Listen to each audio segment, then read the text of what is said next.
अगर मैं कहूं आपको 10 नंबर दे दूं तो आप मेरे साथ 1 घंटे बने रहोगे? जी हाँ। कैसे हो जवानों? जय हिंद। मैं बात कर रहा हूं राजस्थान 4th ग्रेड भर्ती परीक्षा 2025 की। इसमें complete syllabus line to line किसका? कंप्यूटर का। कंप्यूटर से आपके 5 प्रश्न आने हैं और भरोसा कीजिए इस क्लास के बाद आपका एक भी प्रश्न परीक्षा में गलत नहीं होगा। बिना आपका समय गंवाए सीधा हम बात करते हैं सिलेबस का। तो पहले है सामान्य परिचय, उसके बाद में 2 नंबर पर हार्डवेयर, 3 नंबर पर है सॉफ्टवेयर। सॉफ्टवेयर में आपका क्या क्या दे रखा है? ऑपरेटिंग सिस्टम और एप्लीकेशन सॉफ्टवेयर।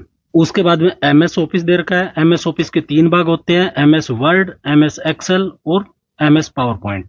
उसके बाद में दे रखा है इंटरनेट और उसके बाद में दे रखा है ईमेल। और लास्ट में क्या दे रखा है? ये परीक्षा के लिए महत्वपूर्ण तथ्य है। ये सिलेबस में नहीं है, ये मैंने सारे इकट्ठे करके एक जगह आपके लिए तैयार किया है। पहला अध्याय देखते हैं, कंप्यूटर का सामान्य परिचय। सबसे पहले जानते हैं कि कंप्यूटर की परिभाषा क्या है। कंप्यूटर एक इलेक्ट्रॉनिक डिवाइस है जो इनपुट को प्रोसेस करके आउटपुट में बदल देता है। यानी आप कुछ भी टाइप करते हैं या कुछ भी कमांड देते हैं, वो इनपुट हो गया। उसके बाद कंप्यूटर उसको प्रोसेस करेगा। प्रोसेस करने के बाद में जो आपको कंप्यूटर या फोन या किसी भी चीज के स्क्रीन पर आपको जो दिखाई देता है वो होता है आउटपुट। तो सिंपल सा मतलब ये हो गया, इनपुट, प्रोसेस और आउटपुट, ये इसकी पूरी कहानी है। कंप्यूटर एक स्वचालित व निर्देशों के अनुसार कार्य करने वाला इलेक्ट्रॉनिक डिवाइस है जो डेटा ग्रहण करता है तथा सॉफ्टवेयर या प्रोग्राम के अनुसार किसी परिणाम के लिए डेटा को प्रोसेस, संग्रहित और प्रदर्शित करता है। और कंप्यूटर शब्द जो है वो लैटिन भाषा का है जिसे कंप्यूट से बना है। कंप्यूट का अर्थ क्या होता है? गणना करना। तो सामान्यतः अगर प्रश्न आ जाए कि कंप्यूट किसका शब्द है, तो लैटिन भाषा का, और उसका अर्थ क्या है? गणना करना।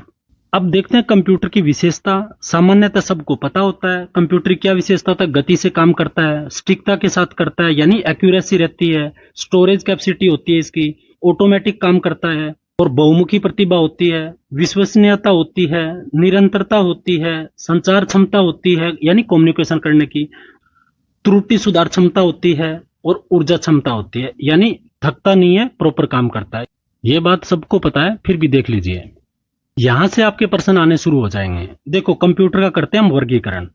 तो भूमिका के आधार पर 2 प्रकार के कंप्यूटर होते हैं। किसके आधार पर? भूमिका के आधार पर। कौन सा? डेटा प्रतिनिधित्व, और दूसरा होता है गति एवं आकार के आधार पर।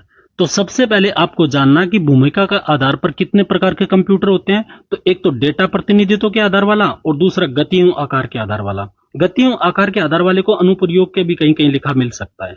तो सबसे पहले जानते हैं कि डेटा प्रतिनिधित्व के आधार पर कौन से कंप्यूटर होते हैं। तो ये 3 प्रकार के होते हैं। कौन कौन से? एनालॉग, डिजिटल और हाइब्रिड। डेटा प्रतिनिधित्व के आधार पर कितने प्रकार के कंप्यूटर होते हैं? तो 3। कौन कौन से? एनालॉग, डिजिटल और हाइब्रिड। गति के आधार पर कितने प्रकार के होते हैं? तो ये होते हैं 4 प्रकार के। कौन कौन से? Micro computer, mini computer, main frame computer और सुपर कंप्यूटर।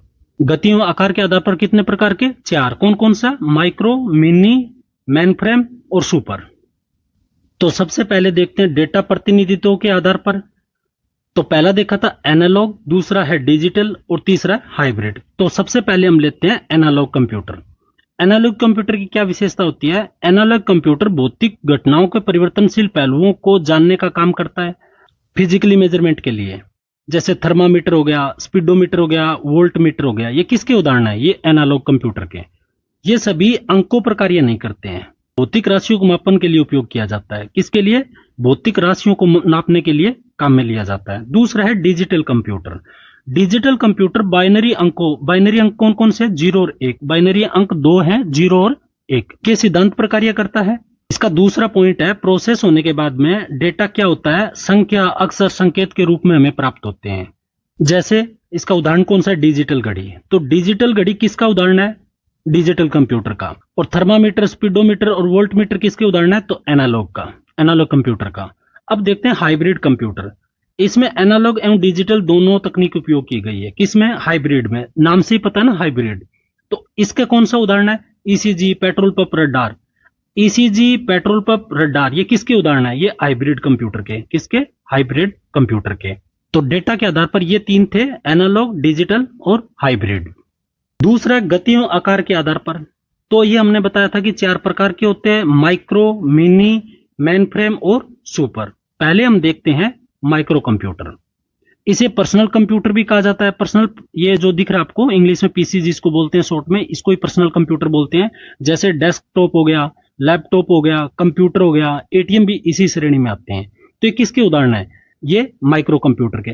पहला माइक्रो प्रोसेसर 1970 में इंटेल द्वारा विकसित किया गया। किसके द्वारा? इंटेल के द्वारा। और कौन सा? इंटेल 4004। यहां से परीक्षा के लिए एक और फैक्ट निकल के आ गया। तो पहला माइक्रो प्रोसेसर कौन सा था? इंटेल 4004। और भारत का पहला माइक्रो कंप्यूटर कौन सा था? तो ये था टिफरैक। टिफरैक। अब देखते हैं मिनी कंप्यूटर। यह एक साथ सैकड़ों यूजर का सपोर्ट करता है। कौन? Mini computer. ये एक साथ सैकड़ों यूजर इसको यूज में ले सकते हैं। यह छोटे व्यवसाय के लिए उपयोगी है, जैसे CDC 160A, DPD 11। ये इसका एग्जाम्पल इतना ज्यादा याद रखने की जरूरत नहीं, बस इतना याद रखना कि मिनी कंप्यूटर है वो एक साथ सैकड़ों को सपोर्ट करता है। सैकड़ों किसको? यूजर को। अब देखते हैं मेन फ्रेम कंप्यूटर। यह शक्तिशाली बहुउद्देशीय कंप्यूटर है, यानी मल्टीपर्पज, जो एक साथ हजारों यूजर को सपोर्ट करता है। ये सैकड़ों को करता था मिनी, और मेन फ्रेम उससे एडवांस है। क्या है? हजारों यूजरों को सपोर्ट करता है। यह बड़े संगठनों, बैंकों आदि में काम में लिया जाता है। और लास्ट में आता है सुपर कंप्यूटर। सबसे तेज, बहुत महंगे कंप्यूटर हैं। ये मल्टी प्रोसेसर भी होते हैं। इनको किस में उपयोग में लिया जाता है? तो इसका उपयोग मौसम पूर्वानुमान, साइंटिफिक यूजर, रॉकेट आदि में इसका प्रयोग किया जाता है। और इनकी जो स्पीड है वो फ्लॉप्स, पेटाफ्लॉप्स में नापी जाती है। बहुत महत्वपूर्ण है। सुपर कंप्यूटर की जो गति है वो किस में नापते हैं? फ्लॉप्स में, पेटाफ्लॉप्स में। हमने देखा गति एवं आकार के आधार पर 4 प्रकार के कंप्यूटर थे। कौन कौन से? माइक्रो, दूसरा मिनी, तीसरा मेन फ्रेम और चौथा सुपर। अब देखते हैं जो पिछली परीक्षाओं में जो प्रश्न पूछे गए हैं इस टॉपिक से, उनको एक जगह कलेक्शन कर दिया गया है, तो आपको जगह जगह भटकना नहीं पड़े। तो पहला, विश्व का पहला माइक्रो प्रोसेसर कौन सा है? तो इंटेल 4004। आप याद रख लीजिए, इंटेल 4004 क्या है? इंटेल 4004 है वो माइक्रो प्रोसेसर है विश्व का पहला। और भारत का पहला माइक्रो प्रोसेसर कौन सा है? शक्ति। भारत का पहला माइक्रो कंप्यूटर कौन सा है? टिफरैक। भारत का पहला सुपर कंप्यूटर कौन सा है? परम 8000। भारत के और सुपर कंप्यूटर कौन कौन से है? तो परम हो गया, अनुपम हो गया। और भारत का सबसे तेज सुपर कंप्यूटर कौन सा है? तो परम सिद्धि। परम सिद्धि है वो क्या है? सबसे तेज है। और दुनिया का सबसे तेज लेटेस्ट जो अभी 2025 में इसका आंकलन किया गया तो कौन सा था? तो वो है एल कैपिटन। एल कैपिटन। तो यहां से कौन कौन सी बातें सामने निकल के आई कि विश्व का पहला माइक्रो प्रोसेसर कौन था? इंटेल 4004। भारत का पहला माइक्रो प्रोसेसर कौन सा था? शक्ति। भारत का पहला माइक्रो कंप्यूटर कौन सा था? तो टिफरैक। और भारत का पहला सुपर कंप्यूटर कौन सा था? परम 8000। और भारत का सबसे तेज सुपर कंप्यूटर कौन सा? तो परम सिद्धि। और दुनिया का सबसे तेज सुपर कंप्यूटर कौन सा है? तो वो है एल कैपिटन। एक आपने नाम सुना होगा, डिजिटल डायरी। ये क्या है? ये एक माइक्रो कंप्यूटर का उदाहरण है। माइक्रो कंप्यूटर का उदाहरण क्या है? Digital diary. विश्व का पहला इलेक्ट्रॉनिक डिजिटल कंप्यूटर कौन सा था? तो ये था कोलोसस। इसको मैं एक बार लिख के दिखा दूं, COLOSSUS, कोलोसस। ये क्या था? ये विश्व का पहला इलेक्ट्रॉनिक डिजिटल कंप्यूटर था। अब एक परीक्षा उपयोगी फैक्ट देखिए, इंस्ट्रक्शन का समूह किसको बोलते हैं? प्रोग्राम को। प्रोग्राम क्या होता है? इंस्ट्रक्शंस होती है, उनका एक समूह होता है।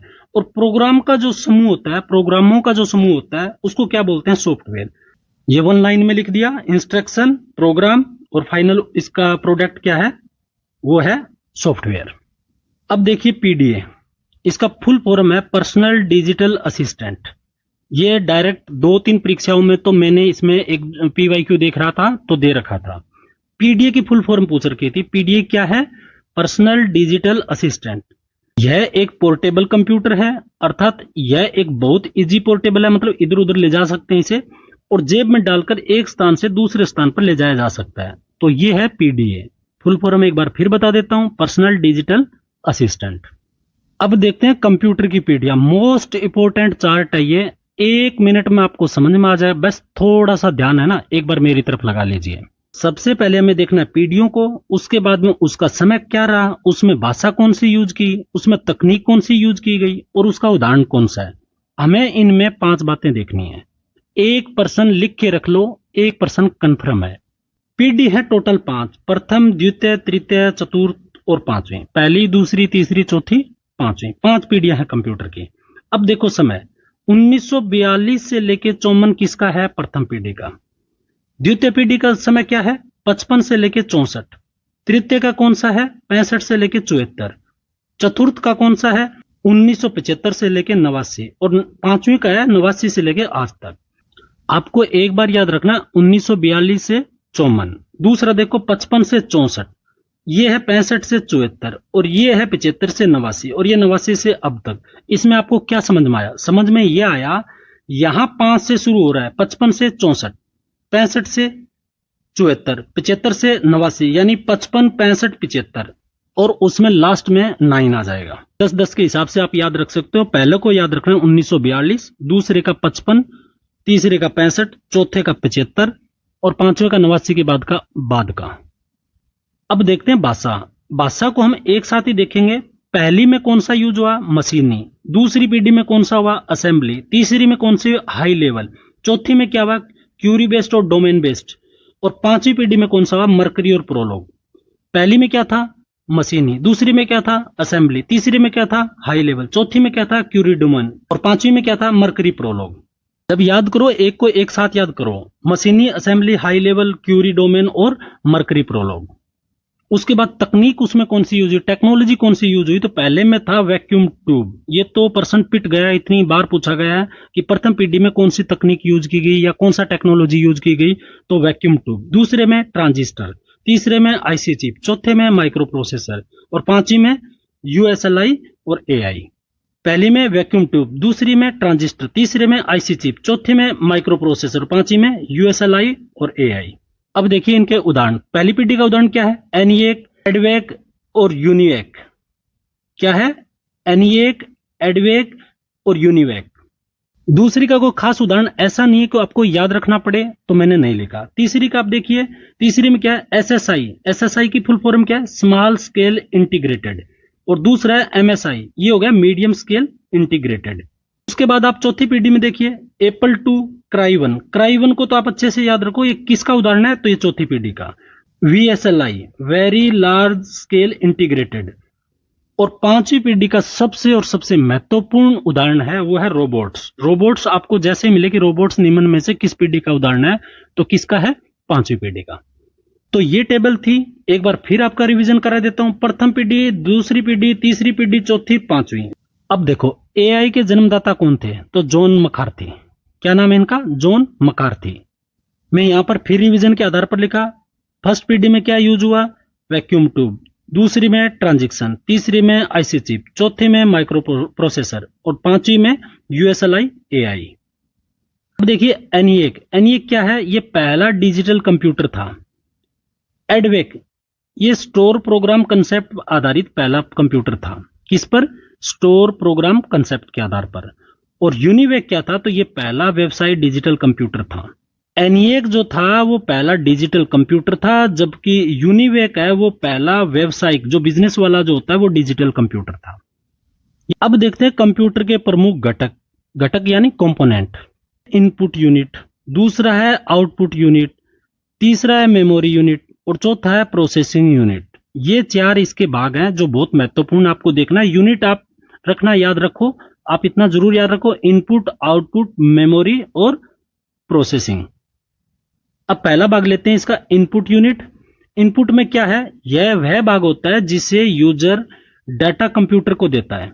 हम लोग जो कुछ टाइपिंग करते हैं या माउस से कोई कमांड देते हैं, यानी क्या कर रहे हैं? इनपुट कर रहे हैं। इसको किसके थ्रू हो सकता है? कीबोर्ड के थ्रू हो सकता है, माउस के थ्रू हो सकता है, स्कैनर के थ्रू हो सकता है, और माइक्रोफोन के हो सकता है। अब देखते हैं दूसरा आउटपुट का। आउटपुट क्या है? यह वह भाग होता है जिसे यूजर को परिणाम प्राप्त होता है। और इसके उदाहरण कौन कौन से हैं? मॉनिटर हो गया, प्रिंटर हो गया, स्पीकर हो गया। ये चीजें याद रखना, ये डायरेक्ट आपको छपे हुए प्रश्नों के रूप में मिल जाएगी। इनपुट के उदाहरण कौन से हैं, आउटपुट के उदाहरण कौन से हैं। अब देखते हैं मेमोरी को।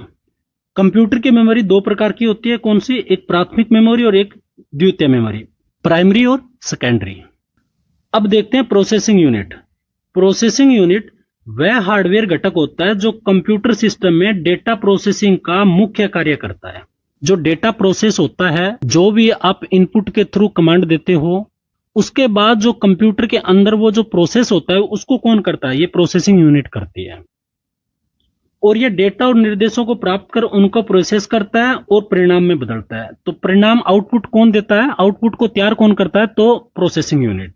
सबसे सामान्य प्रोसेसिंग यूनिट सीपीयू है, और सीपीयू की फुल फॉर्म क्या है, सेंट्रल प्रोसेसिंग यूनिट। ये तो आप याद कर लीजिए, हो सकता है कि लिखा हुआ ही आपको मिल जाए। और सीपीयू को क्या बोलते हैं, सीपीयू को कंप्यूटर का दिमाग बोलते हैं, माइंड बोलते हैं। अब जानते हैं थोड़ा सीपीयू के बारे में। सीपीयू को यहां पर हल्का सा ब्रीफ करते हैं, क्योंकि आगे इसका डिटेल में दिया हुआ मिलेगा आपको।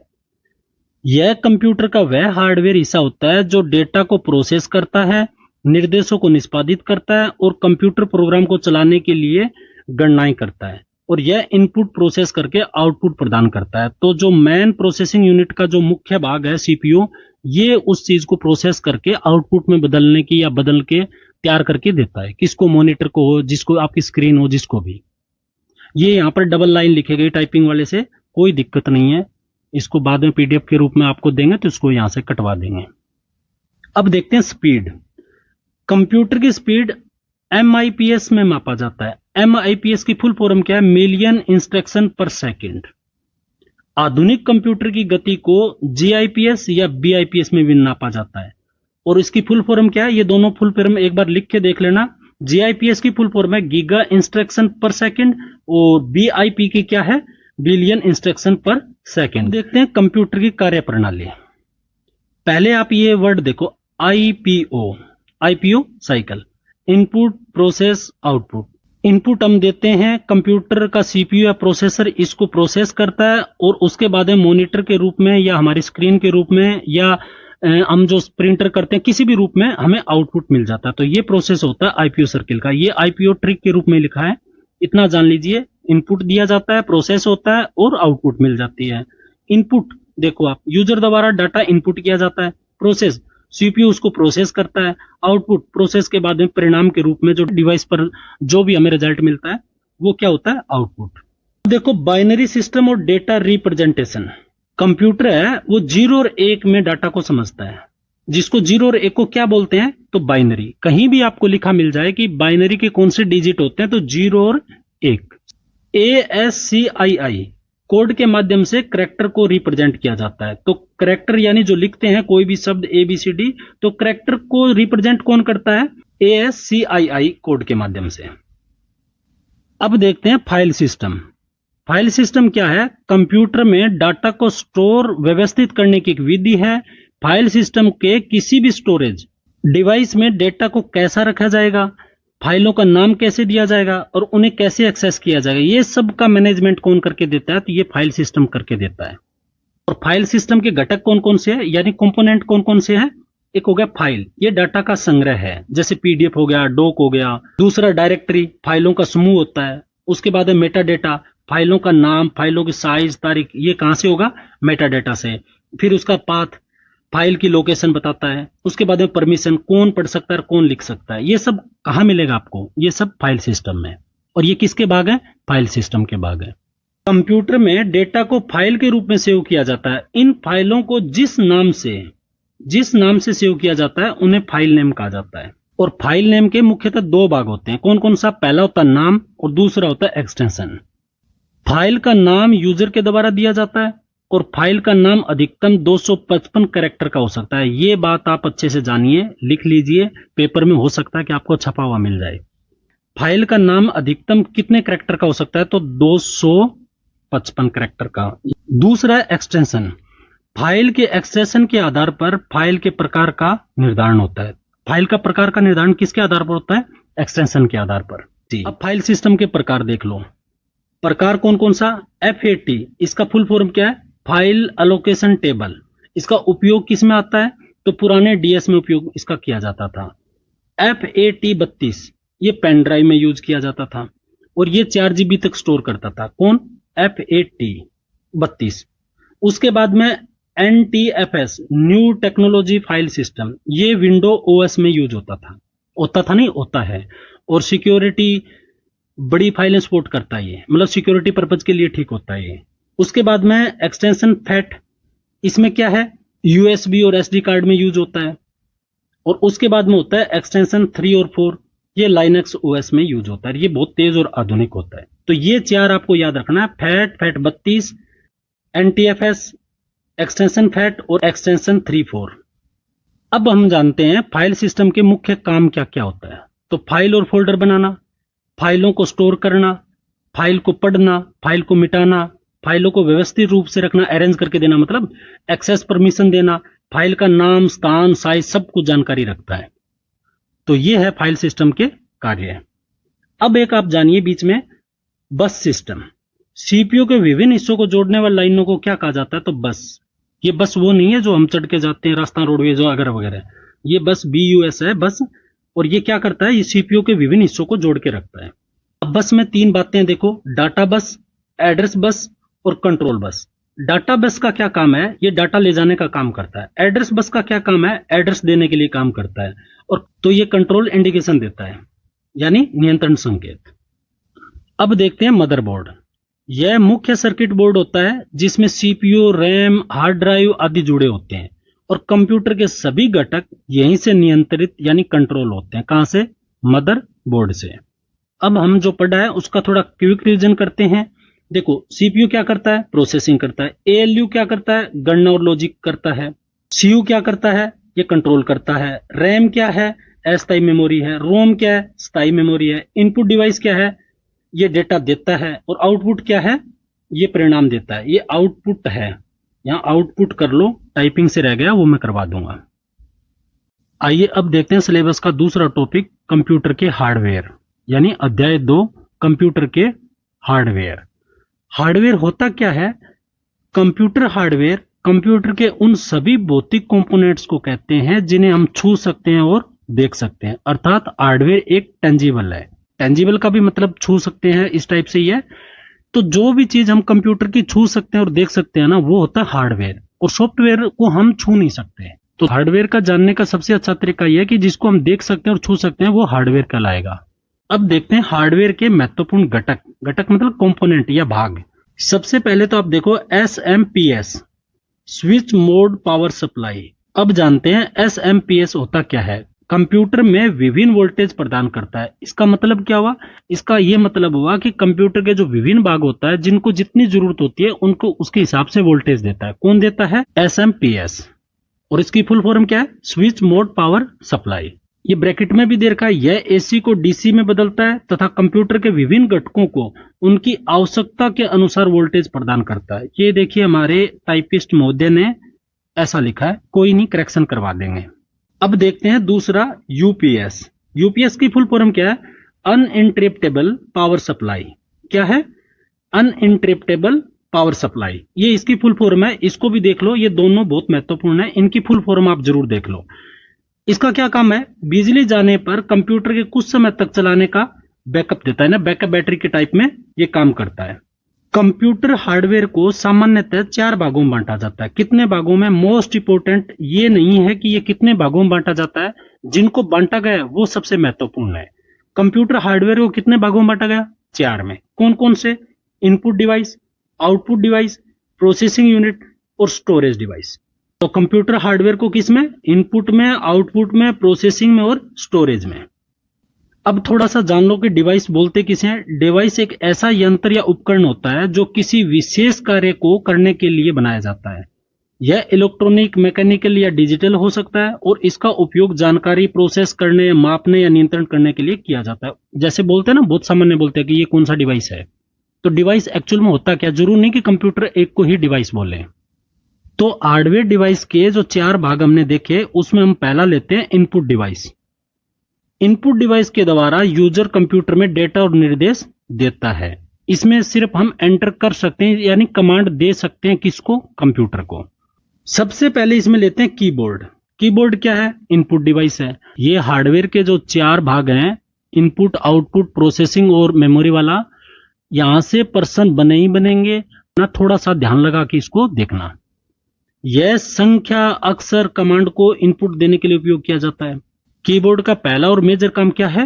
वो इनपुट देता है, चाहे वो अक्षर के रूप में हो, चाहे वो संख्या के रूप में हो। आधुनिक कीबोर्ड में 104 की होती है। तो यह भी पूछा जा सकता है कि वर्तमान में या आधुनिक कीबोर्ड में कितनी की है? तो 104। सबसे ऊपर के लाइन में QWERTY होते हैं। इसे क्रिस्टोफर लेथम सोल्स ने डिजाइन किया। इसको आपको याद रखना कि सबसे ऊपर वाली कीबोर्ड में कौन सी लाइन होती है, तो इसको आप याद रखने के तरीके से क्वेरिटी याद कर सकते हो। क्या? क्वेरिटी।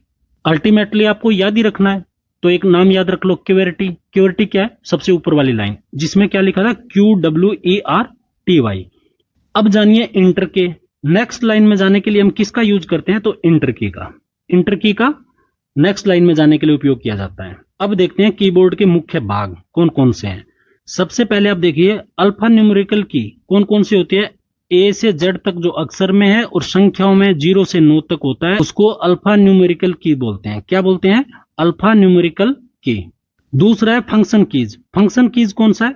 F1 से F12 तक, और इनका प्रत्येक की का एक अपना काम होता है। ये स्पेशल होती है। प्रत्येक जो की है F1 का अलग काम होता है, F2 का अलग होता है, F3 का अलग होता है। जब हम की का वो शॉर्ट की का दिखाएंगे तब उसमें बताएंगे। तो फंक्शन कीज कौन सी होती है? F1 से लेके F12 तक। उसके बाद में आता है कंट्रोल कीज। कंट्रोल कीज में कौन कौन सी आती है? कंट्रोल हो गया, अल्ट हो गया, विंडोज की हो गया। शॉर्टकट व विशेष कमांड देने के लिए कंट्रोल की क्या होती है? शॉर्टकट या विशेष कमांड देने के लिए होती है, जिसमें क्या क्या शामिल होता है? कंट्रोल होता है, अल्ट होता है, विंडोज की होती है। उसके बाद में हम देखते हैं नेविगेशन कीज। ये कौन कौन सी है? एरोज की हो गई, होम हो गया, एंड हो गया, पेज अप हो गया, पेज डाउन हो गया। नेविगेशन की को जो एरो कीज है या होम है, क्या है? स्क्रीन पर मूवमेंट करने के लिए इसका यूज में किया जाता है। उसके बाद में आता है नब पैड। यह कीबोर्ड के दाएं भाग में होता है।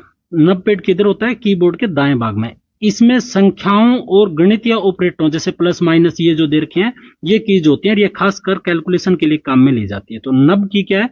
इसको नम लिखते हैं ना, नम की।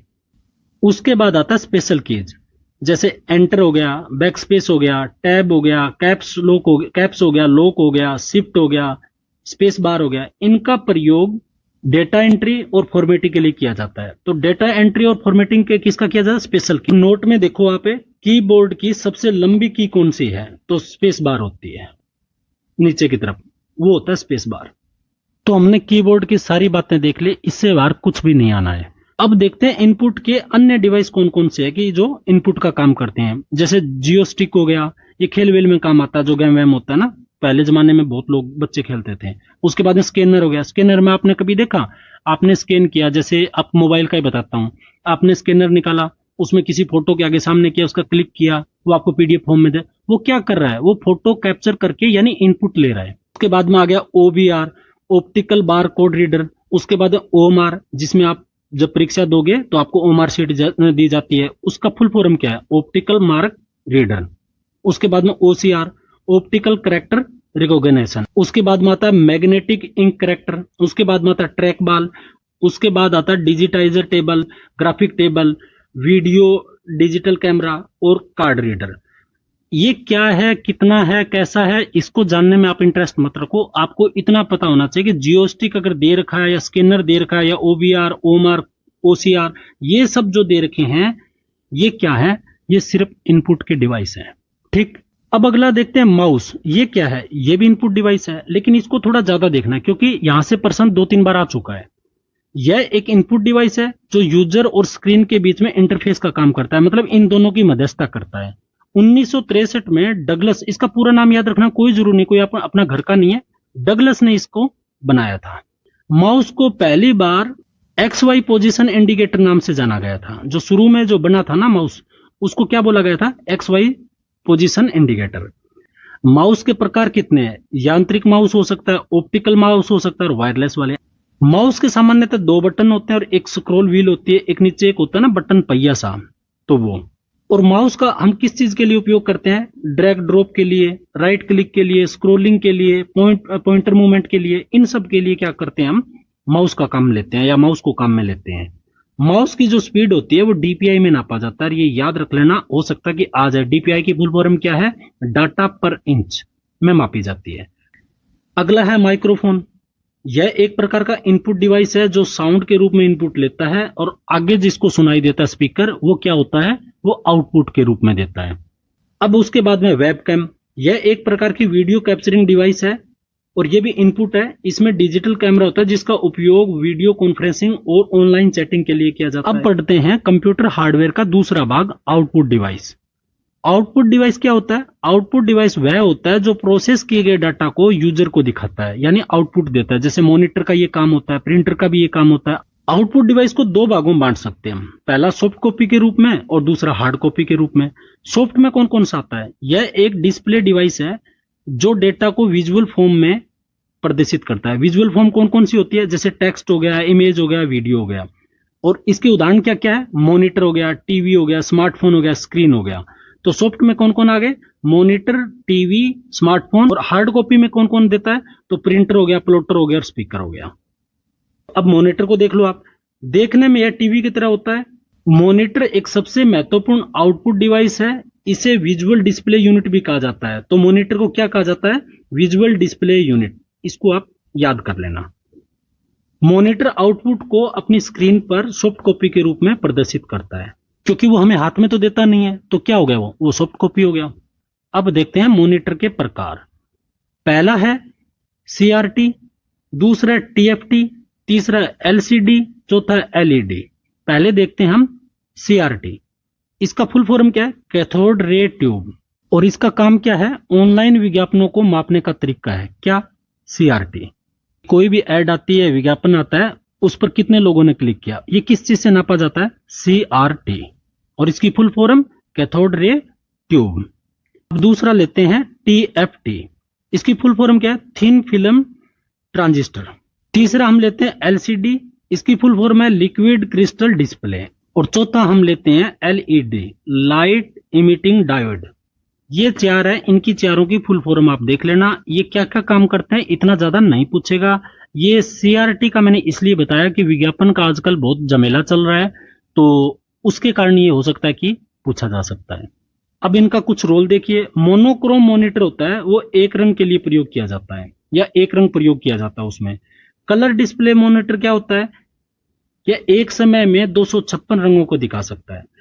तो जो मोनोक्रोम है वो सिर्फ एक ही रंग में दिखाएगा, और जो कलर डिस्प्ले मॉनिटर है वो क्या करेगा? एक समय में 256 रंगों को दिखा सकता है।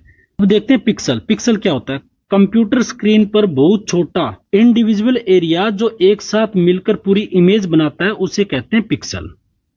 अब देखते हैं रिजोल्यूशन। इसका मतलब होता है डॉट्स या पिक्सल की संख्या जो एक इमेज में होती है। किसी भी इमेज है वो डॉट डॉट डॉट से बनी हुई है, और ये जो डॉट की संख्या होती है ना, ये क्या होता है? ये रेजोल्यूशन होता है। जितनी ज्यादा पिक्सल की संख्या होगी उतनी अच्छी तस्वीर आएगी। तो पिक्सल की संख्या पर क्या निर्भर करता है? फोटो की गुणवत्ता। अब देखते हैं डॉट पिच। दो कलर्ड पिक्सल के विकिरणों के बीच की दूरी को क्या बोलते हैं? तो उसको डॉट पिच बोलते हैं।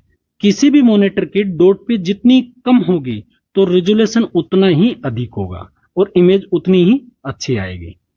डॉट पिच कम होने का मतलब क्या है? रेजोल्यूशन उतना ही हाई होगा और फोटो उतनी अच्छी आएगी।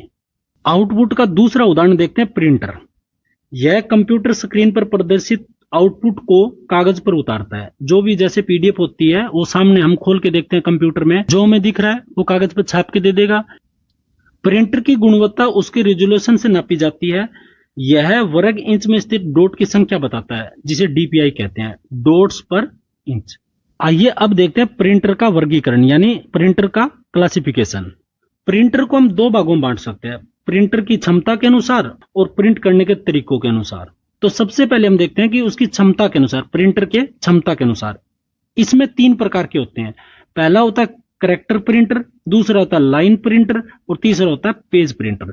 पहले तो ये चार्ट देख लो, क्योंकि आपको तो हो सकता है कि ऊपर सरफेस लेवल का प्रश्न आए तो इससे बन जाए। तो प्रिंटर क्षमता के अनुसार कितने प्रकार के होते हैं? 3 प्रकार के। कौन कौन सा? करैक्टर, लाइन और पेज प्रिंटर।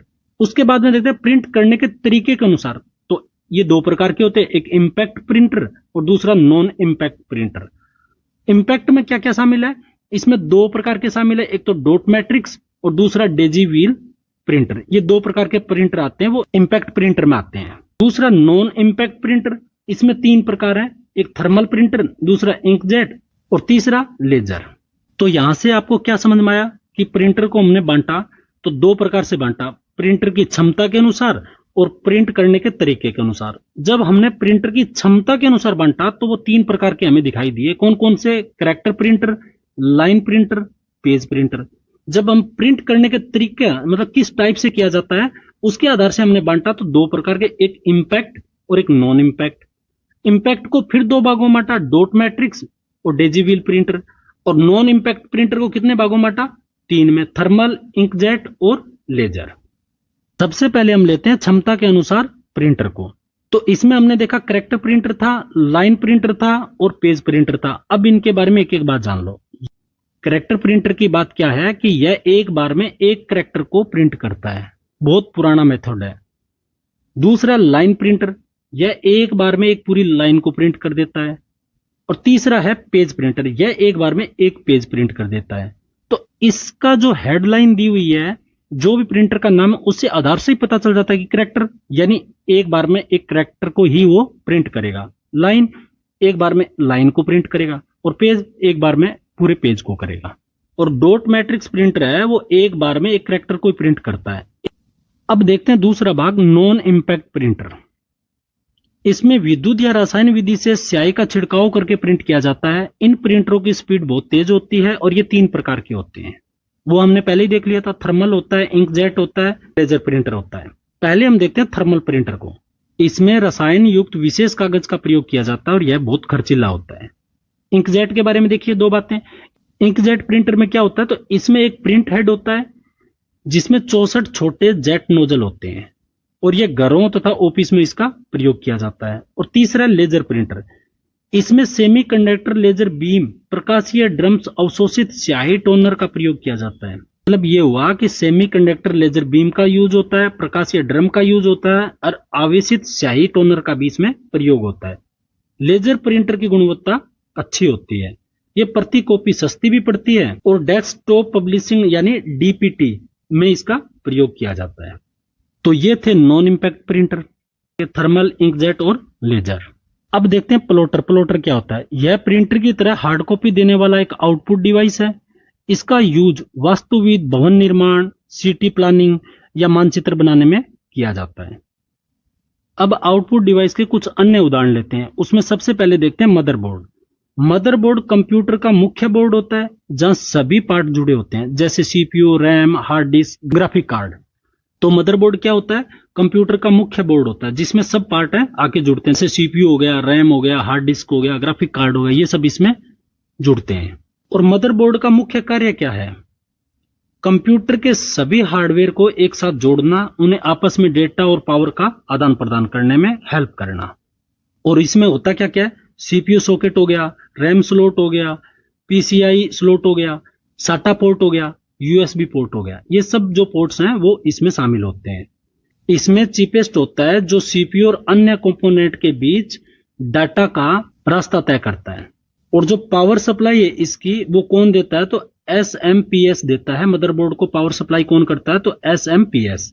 और मदरबोर्ड को कंप्यूटर की आंख कहा जाता है। क्या कहा जाता है, आंख कहा जाता है।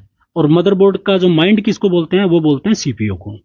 अब कंप्यूटर हार्डवेयर का तीसरी यूनिट लेते हैं, प्रोसेसिंग यूनिट। तो प्रोसेसिंग यूनिट का सबसे पहले देखिए कि होती क्या है। कंप्यूटर में प्रोसेसिंग यूनिट वे हार्डवेयर इकाई होती है जो इनपुट यूनिट द्वारा दिए गए डेटा और निर्देशों को प्रोसेस करके परिणाम के रूप में आउटपुट में बदलता है।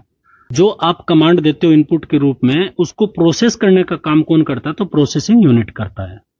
और मुख्य प्रोसेसिंग यूनिट कौन कौन सी है, तो सीपीयू हो गया, क्योंकि सीपीयू का इसमें सबसे बड़ा रोल होता है। दूसरा मदरबोर्ड हो गया। सीपीयू की फुल फॉर्म मैंने 3-4 बार बता दिए, फिर भी बता देता हूं, कोई दिक्कत नहीं है।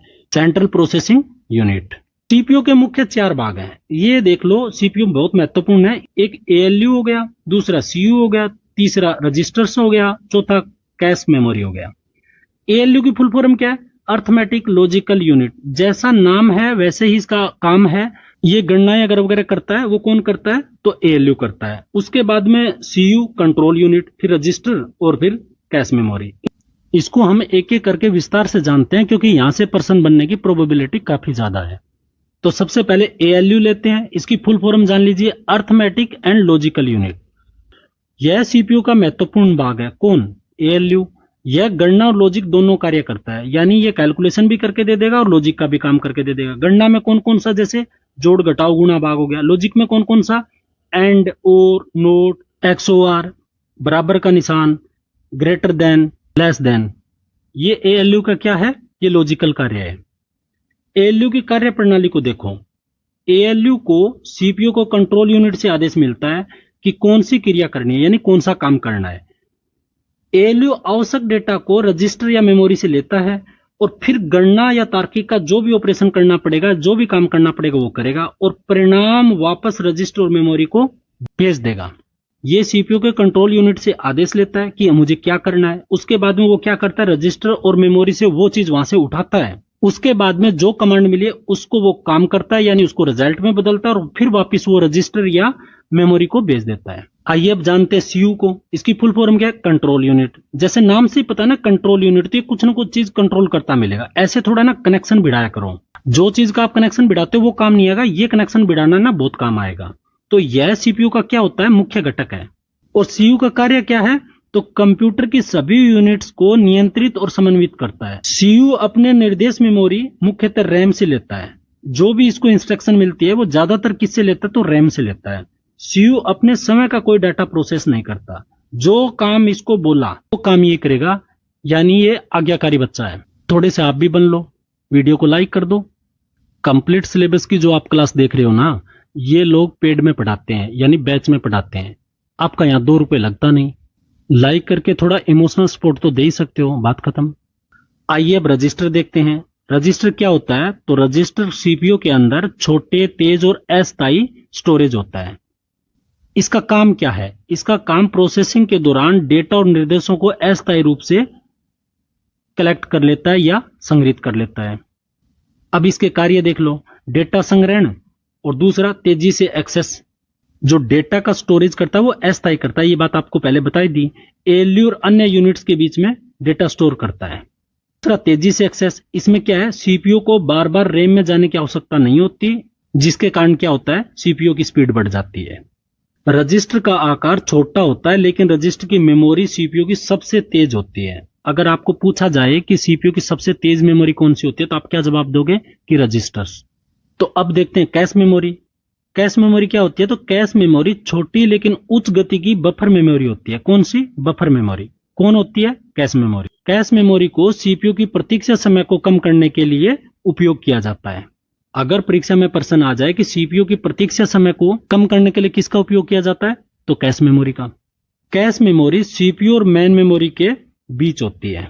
जो कैश मेमोरी है वो सीपीयू की मेन मेमोरी की तुलना में बहुत तेज चलती है, इसलिए कैश मेमोरी मेन मेमोरी की सामग्री को रखता है, यानी बफर करता है। तो ये है कैश मेमोरी। सिंपल सी भाषा में मैं आपको बताऊं तो ये एक बफर मेमोरी है, जो सीपीयू का जो वेटिंग टाइम है उसको कम करने के लिए इसका उपयोग किया जाता है। That's it. अब आता है सीपीयू के कार्य। तो सीपीयू के काम क्या क्या है। फैच, मेमोरी से निर्देश प्राप्त करना। डिकोड के रूप में निर्देश को समझता है।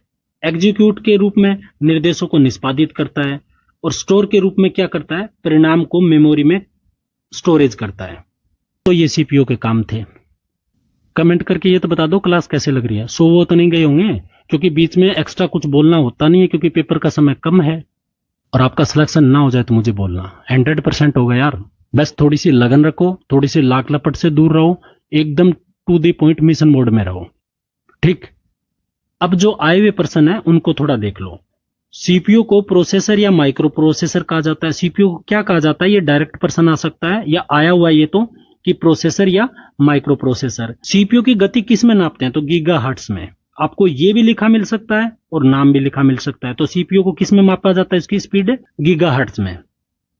आधुनिक सीपीयू में मल्टी कोर तकनीक यूज होती है, जैसे ड्यूल कोर हो गया, क्वाड कोर हो गया, ये सब किस में यूज होता है, आधुनिक सीपीयू में। अगला जो प्रश्न पूछा गया था वो था कि सीपीयू का जो परफॉर्मेंस है वो क्लॉक स्पीड और कैश साइज पर निर्भर करता है। तो ये 4 प्रश्न थे जो आपको यहीं बता दिया। तो पीवाईक्यू भी साथ हो रहे हैं ना। अब देखो रजिस्टर और रैम में अंतर क्या है। पहले तो ये रजिस्टर देखो और दूसरा है रैम देखो। इसका स्थान के बारे में देखो। रजिस्टर होता है वो सीपीयू के अंदर होता है और रैम होता है वो सीपीयू के बाहर होता है, यानी मदरबोर्ड में होता है। स्पीड देखो, रजिस्टर की बहुत तेज होती है, इसकी तुलना में क्या है, धीमी होती है। किसकी तुलना में, रजिस्टर की तुलना में।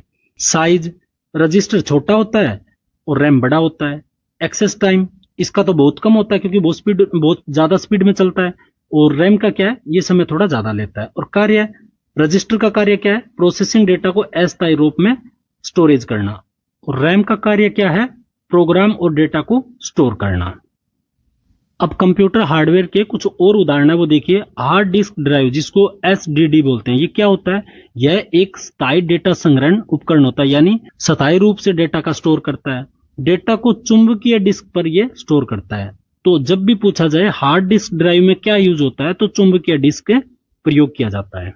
उसके बाद में सॉलिड स्टेट ड्राइव, जिसको एसएसडी बोलते हैं, ये तेज और टिकाऊ स्टोरेज होता है। उसके बाद में रैम, इसका फुल फॉर्म क्या है? Random access memory. ये अस्थायी होता है, जिसको हम वोलेटाइल बोलते हैं। और दूसरा होता है रोम, रीड ओनली मेमोरी। यह स्थायी होता है और इसको क्या बोलते हैं हम? Non volatile. उसके बाद में आप देखो पेन ड्राइव, तो पेन ड्राइव क्या होता है? पोर्टेबल स्टोरेज होता है। आइए तो कंप्यूटर हार्डवेयर का चौथा भाग देखते हैं, स्टोरेज डिवाइस। स्टोरेज डिवाइस क्या होता है? स्टोरेज डिवाइस कंप्यूटर की मेमोरी होती है जो डेटा, फाइल्स और प्रोग्राम को स्टोर करती है। जैसे कौन कौन सी होती है? मेमोरी कार्ड हो गया, हार्ड डिस्क हो गया और पेन ड्राइव हो गया। तो इसमें हम लेते हैं मेमोरी को। सबसे इंपॉर्टेंट क्या है? मेमोरी। इसको हम जानते हैं। पहले तो जानिए कंप्यूटर मेमोरी होती क्या है। कंप्यूटर का वह हिस्सा जहां डेटा और निर्देशों का स्टोर होता हो, यानी डेटा और इंस्ट्रक्शन का स्टोर किया जाता है। तो देखते हैं कंप्यूटर मेमोरी। कंप्यूटर मेमोरी एक फिजिकल डिवाइस है जिसका उपयोग कंप्यूटर में स्थायी तथा अस्थायी डेटा, इंफॉर्मेशन, इंस्ट्रक्शन को स्टोर करने के लिए किया जाता है। कंप्यूटर मेमोरी इनपुट और आउटपुट दोनों प्रकार के डेटा को स्टोर कर सकती है। मेमोरी में डेटा बाइनरी के रूप में स्टोर होता है, और ये बाइनरी बार बार आ रहा है तो इसलिए अच्छे से जान लो कि बाइनरी होती क्या है। 0 और 1 को बाइनरी कहा जाता है। मेमोरी को bit, nibble, byte, kilobyte, MB, GB जैसे जैसे आगे बढ़े उनमें नापा जाता है। मेमोरी की सबसे जो छोटी इकाई है वो है बिट। ये अच्छे से जानो आप। मेमोरी की सबसे छोटी इकाई क्या है? बिट। जबकि सबसे बड़ी जो इकाई है वो ब्रोटोबाइट है। ये बदलता रहता है, जैसे जैसे आगे जो इसका डेवलप होता है तो बदलता रहता है, लेकिन सबसे छोटी जो इकाई है वो क्या है? वो है बिट। अब ये टेबल है, इसको आप थोड़ा सा देखिए, हो सकता है कि एक नंबर यहां पर छुपा हुआ आपको मिल जाए पेपर में। तो पहला है बिट। बिट क्या है? Binary digit. और बाइनरी डिजिट क्या है? 0 और 1। ये मैंने आपको कई बार बता दिया। 4 बिट का एक निबल बनती है, 8 बिट का एक बाइट बनता है, और एक बाइट क्या होता है? एक कैरेक्टर के बराबर होता है। 1024 बाइट है वो 1 किलोबाइट होती है। 1024 किलोबाइट होती है वो 1 मेगाबाइट होती है। और 1024 मेगाबाइट होती है वो 1 गीगाबाइट होती है। और 1024 गीगाबाइट होती है वो 1 टेराबाइट होती है। 1024 टेराबाइट कितना होता है? तो 1 पेराबाइट जितना। और पेराबाइट की जो शॉर्ट लिखते हैं वो क्या होता है? पीबी। 1024 पीबी क्या होता है? 1 एक्साबाइट। एक्साबाइट को किस में लिखते हैं? ईबी में। तो 1024 ईबी क्या होता है? 1 जेटाबाइट। जेटाबाइट को क्या लिखते हैं? जेडबी। और 1024 जेटाबाइट होती है वो होती है 1 योटाबाइट। और योटाबाइट का जो लिखते हैं वो होता है वाई बी। और 1024 योटाबाइट है वो किसके बराबर होता है? तो वो होता है 1 ब्रोंटोबाइट। और ब्रोंटोबाइट क्या है? सबसे बड़ी इकाई। अब देखो मेमोरी को। मेमोरी का उपयोग प्रोसेसिंग के बाद प्राप्त परिणामों को स्टोर करने के लिए उपयोग किया जाता है। सिंपल सी बात है, समझ में आ गई। और मेमोरी 2 प्रकार की होती है। कौन कौन सी? प्राथमिक और द्वितीयक, यानी प्राइमरी और सेकेंडरी। तो आइए पहले लेते हैं प्राथमिक मेमोरी। यह आंतरिक मेमोरी होती है जो सीपीयू के लिए डेटा और निर्देशों का स्टोर करती है, और यह अस्थायी होती है। इतनी बात आपको ध्यान रखनी है कि जो प्राथमिक मेमोरी होती है वो अस्थायी होती है, यानी वोलेटाइल होती है। और प्राथमिक मेमोरी कितने प्रकार की होती है? 3। एक रैम, एक रोम और एक कैशे। अब द्वितीयक मेमोरी देखिए। कंप्यूटर की वह मेमोरी जिसका उपयोग डेटा और प्रोग्राम को स्थायी रूप से स्टोरेज करने के लिए किया जाता है, यानी ये स्थायी रूप से। जो प्राइमरी है या प्राथमिक है वो अस्थायी है, जो द्वितीयक या सेकेंडरी है वो क्या है? स्थायी मेमोरी है। और इसे सहायक स्टोरेज भी कहा जाता है। किसको? द्वितीयक मेमोरी को। अब देखो मेमोरी को कैसे बांटते हैं। मेमोरी कितने प्रकार की? 2 प्रकार की। कौन सी? प्राथमिक, दूसरी द्वितीयक मेमोरी। अब देखते हैं हम पहले प्राथमिक को। प्राथमिक को फिर हम 3 भागों में बांटते हैं। कौन कौन सी? पहली नॉन वोलेटाइल, दूसरी वोलेटाइल और तीसरी कैश मेमोरी। तो इसका पहला भाग लेते हैं हम नॉन वोलेटाइल मेमोरी। कौन होती है? रोम। रोम क्या है? नॉन वोलेटाइल है। नॉन वोलेटाइल का मतलब क्या है? ये अस्थायी रूप में स्टोरेज करती है। इसके कितने भाग है? तो इसके 3, पी रोम, ईपी रोम और ईईपी रोम। तो रोम के कौन से 3 भाग है? पी रोम, ईपी रोम और ईईपी रोम। दूसरी वोलेटाइल, वोलेटाइल क्या है, रैम है। और रैम को कितने भागों में बांटा, दो में, एक स्टैटिक रैम और दूसरी डायनेमिक रैम। स्टैटिक रैम क्या है, रिफ्रेश की जरूरत नहीं पड़ती, स्टैटिक को रिफ्रेश की जरूरत नहीं पड़ती, और डायनेमिक को बार बार रिफ्रेश करने की जरूरत पड़ती है। दोनों में बस बेसिक यही अंतर है। अब देखते हैं कैश मेमोरी। कैश मेमोरी छोटी लेकिन उच्च गति की बफर मेमोरी होती है। यह सीपीयू की प्रतीक्षा समय को कम करने के लिए उपयोग में किया जाता है, जो हमने पीछे पढ़ा दिया था यही बात। कैश मेमोरी सीपीयू और मेन मेमोरी के बीच होती है। ये कहां पाई जाती है, तो सीपीयू और मेन मेमोरी के बीच में। सीपीयू की मेन मेमोरी की तुलना में ये बहुत तेज होती है, कौन, कैश मेमोरी। इसलिए कैश मेमोरी है वो मेन मेमोरी की सामग्री को रखता है। अब देखते हैं सेकेंडरी मेमोरी यानी द्वितीयक मेमोरी। ये दो प्रकार की होती है, एक तो क्रमानुसार और दूसरी डायरेक्ट। पहले देखते हैं हम क्रमानुसार। इसमें क्या शामिल है, मैग्नेटिक टैप। अब देखेंगे डायरेक्ट वाले का, डायरेक्ट एक्सेस। ये तीन प्रकार की होती है, मैग्नेटिक डिस्क, ऑप्टिकल डिस्क और इलेक्ट्रॉनिक स्टोरेज डिवाइस। मैग्नेटिक में क्या क्या शामिल है, फ्लोपी डिस्क आ गई, हार्ड डिस्क आ गई। ऑप्टिकल डिस्क में 5 प्रकार के आते हैं, कौन कौन सी, ब्लू रे डिस्क जिसको बीआरडी बोलते हैं, CD ROM, CDR, CDR W और डीवीडी। और इलेक्ट्रॉनिक स्टोरेज डिवाइस में क्या आता है, तो फ्लैश मेमोरी। फ्लैश मेमोरी का सबसे अच्छा उदाहरण क्या है, पेन ड्राइव। और मेमोरी कार्ड, मेमोरी कार्ड का सबसे अच्छा उदाहरण क्या है, चिप। इनके सिर्फ और सिर्फ एग्जाम्पल पूछते हैं, तो आपको याद क्या रखना है, तो मैग्नेटिक डिस्क है उसका कौन कौन सा उदाहरण है, तो फ्लोपी डिस्क हो गया, हार्ड डिस्क हो गया। और ऑप्टिकल डिस्क का कौन कौन सा उदाहरण है, तो बीआरडी हो गया, सीडी रोम हो गया, ये हो गए। और इलेक्ट्रॉनिक स्टोरेज डिवाइस का क्या है, तो दो है, एक तो फ्लैश मेमोरी और एक मेमोरी कार्ड। मेमोरी कार्ड में क्या है, उसका उदाहरण क्या है, तो चिप। और फ्लैश मेमोरी का पेन ड्राइव। छोटी सी बात छोटे से पेज में कंप्लीट हो गई। अब इनको एक एक करके लेते हैं। पहले लेते हैं रोम। तो सबसे पहले तो आप जानो कि रोम की फुल फॉर्म क्या है, रीड ओनली मेमोरी। ये आपको डायरेक्ट देखने को मिल सकता है कि इसकी फुल फॉर्म क्या है। अब इसके कार्य देखो, डेटा को स्टोरेज करने का काम रोम करता है। रोम एक अस्थायी मेमोरी है, क्या है, अस्थायी। और इसको इंग्लिश में क्या बोलते हैं, non volatile memory. Non volatile memory कौन सी है, रोम। इसकी खासियत क्या है कि लाइट चले जाने पर भी डाटा इसमें सुरक्षित रहता है। किसमें, रोम में। कंप्यूटर जब चालू होता है तो रोम में से निर्देश पढ़कर बूट प्रोसेस पूरा करता है। तो बूट प्रोसेस को कौन हेल्प करता है, रोम। इसमें BIOS बायोस होता है जो हार्डवेयर को सही तरीके से काम करने का निर्देश देता है। तो ये थी रोम। रोम की 4-5 बातें हैं वो अच्छे से देख लो। अब रोम के प्रकार देखो, पहला पी रोम, दूसरा ईपी रोम, तीसरा है EEP रोम। पहला पी रोम क्या होता है, इसकी पहले तो फुल फॉर्म देखिए, प्रोग्रामेबल रीड ओनली मेमोरी इसकी फुल फॉर्म है। और इसमें जो डेटा होता है वो मिटाया नहीं जा सकता। अब देखो ईपी रोम। ईपी रोम की फुल फॉर्म क्या है, erasable programmable read only memory. और इसको सिर्फ और सिर्फ अल्ट्रावायलेट किरणों से ही मिटाया जा सकता है। तो अल्ट्रावायलेट किरणों से किसको मिटाया जा सकता है, ईपी रोम को। और अब उसके बाद में EEP रोम। इसकी फुल फॉर्म क्या है, electronically erasable programmable read only memory. इसको विद्युत के माध्यम से मिटाया जा सकता है। कंप्यूटर की बायोस सेटिंग EEP रोम में स्टोर की जाती है। तो ये एक महत्वपूर्ण फैक्ट है कि बायोस की जो है BIOS, इसकी सेटिंग कहां होती है, तो EEP रोम में। रोम के बायोस और सीमोस देखते हैं। बायोस की फुल फॉर्म क्या है, basic input output system. BIOS की फुल फॉर्म क्या है, बेसिक इनपुट आउटपुट सिस्टम। यह रोम में स्टोर होता है। कंप्यूटर को बूटिंग करने के लिए उपयोग किया जाता है, किसका, बायोस का। और इसका मतलब क्या होगा कि कंप्यूटर को स्टार्ट करने के लिए इसका प्रयोग किया जाता है, किसका, बायोस का।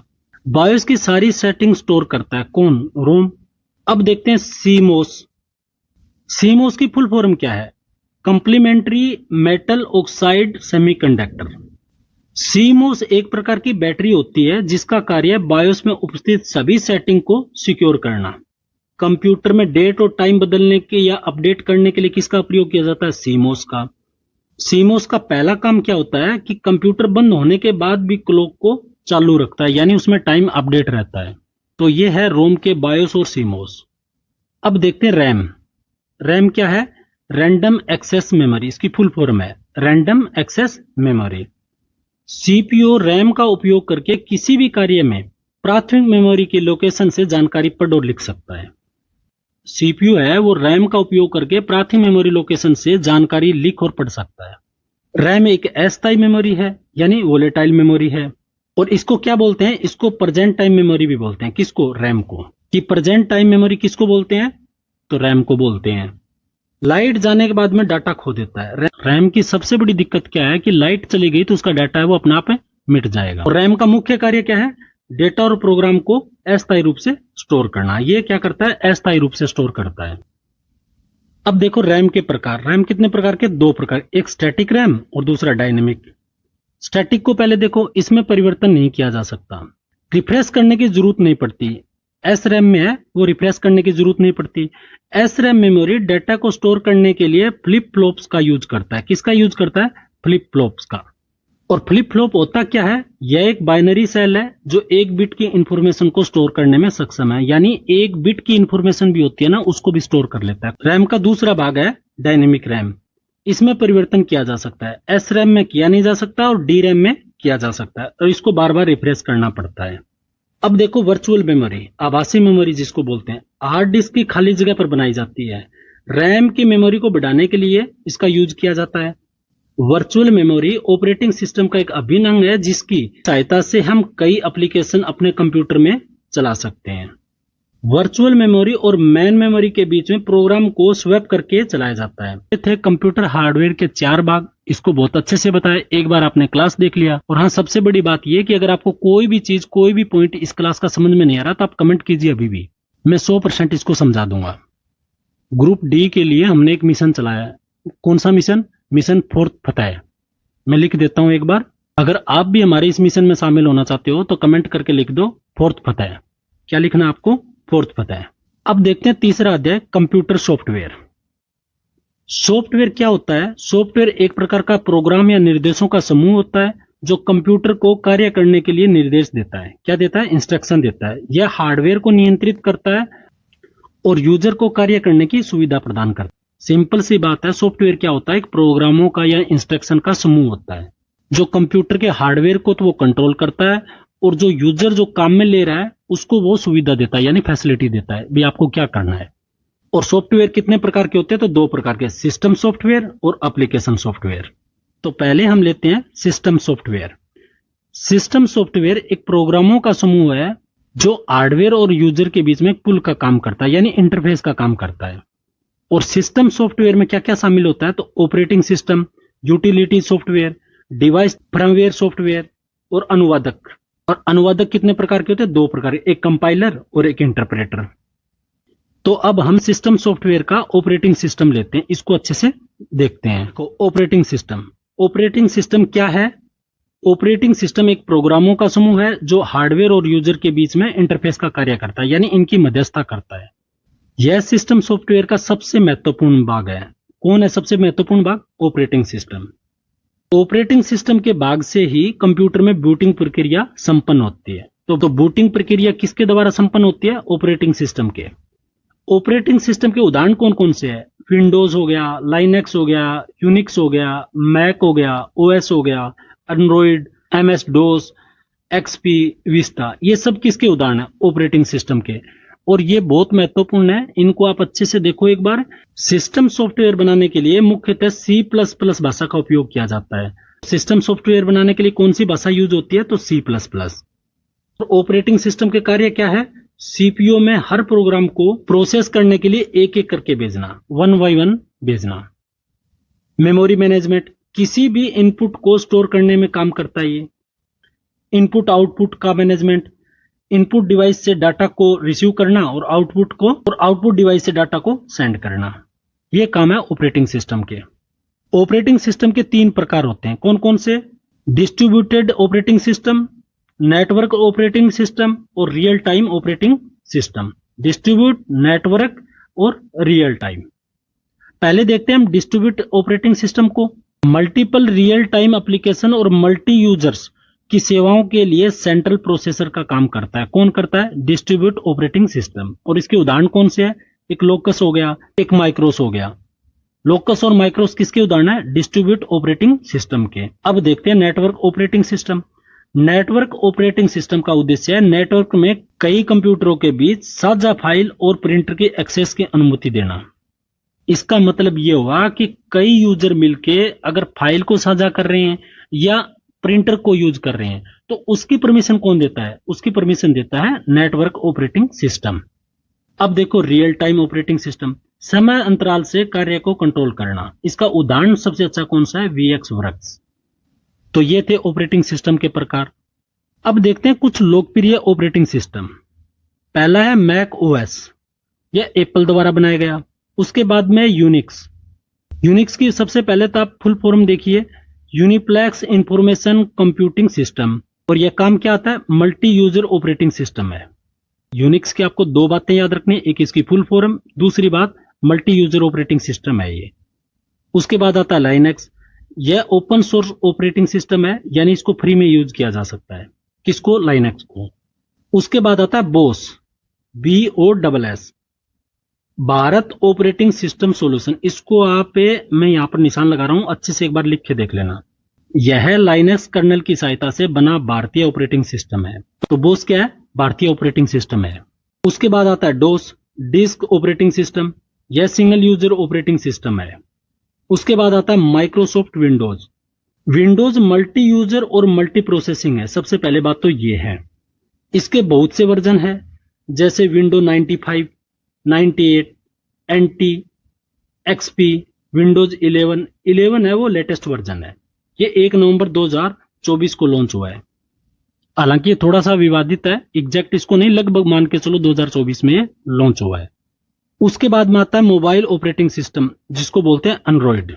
यह लाइनक्स से निकला हुआ मोबाइल ऑपरेटिंग सिस्टम है जो 2007 में आया, और यह गूगल का फ्री सॉफ्टवेयर है। कौन? एंड्रॉइड। iOS, यह आईफोन के लिए ऑपरेटिंग सिस्टम है। जो आईफोन यूज करते हैं उसमें ऑपरेटिंग सिस्टम कौन सा काम करता है? iOS। इंटरफेस किसको बोलते हैं? यूजर्स और कंप्यूटर के बीच में जो संबंध होता है उसकी व्यवस्था करता है, वो इंटरफेस करता है। इंटरफेस दो प्रकार के होते हैं, पहला हो गया CUI और दूसरा GUI। CUI की फुल फॉर्म क्या है? Command user interface. CUI की फुल फॉर्म क्या है? Command user interface. इसमें कंप्यूटर के कमांड लिख कर निर्देश देने पड़ते हैं। किसमें? CUI में। और GUI के फुल फॉर्म क्या है? Graphical user interface. इसमें यूजर को आइकॉन, मेनू, ग्राफिक के चित्र मिलते हैं जो माउस की हेल्प से क्लिक करके कंप्यूटर को निर्देश दे सकते हैं। यानी इसमें हम चित्र से भी सेक्शन दे सकते हैं, लेकिन उसमें क्या है? CUI में हमें लिख के देना पड़ता है। तो CUI और GUI क्या है? ये इंटरफेस के दो प्रकार हैं। देखते हैं यूटिलिटीज सॉफ्टवेयर। ये क्या होता है? यह एक प्रकार का कंप्यूटर प्रोग्राम होता है जो सिस्टम को सुरक्षित, तेज और व्यवस्थित बनाए रखने में हेल्प करता है।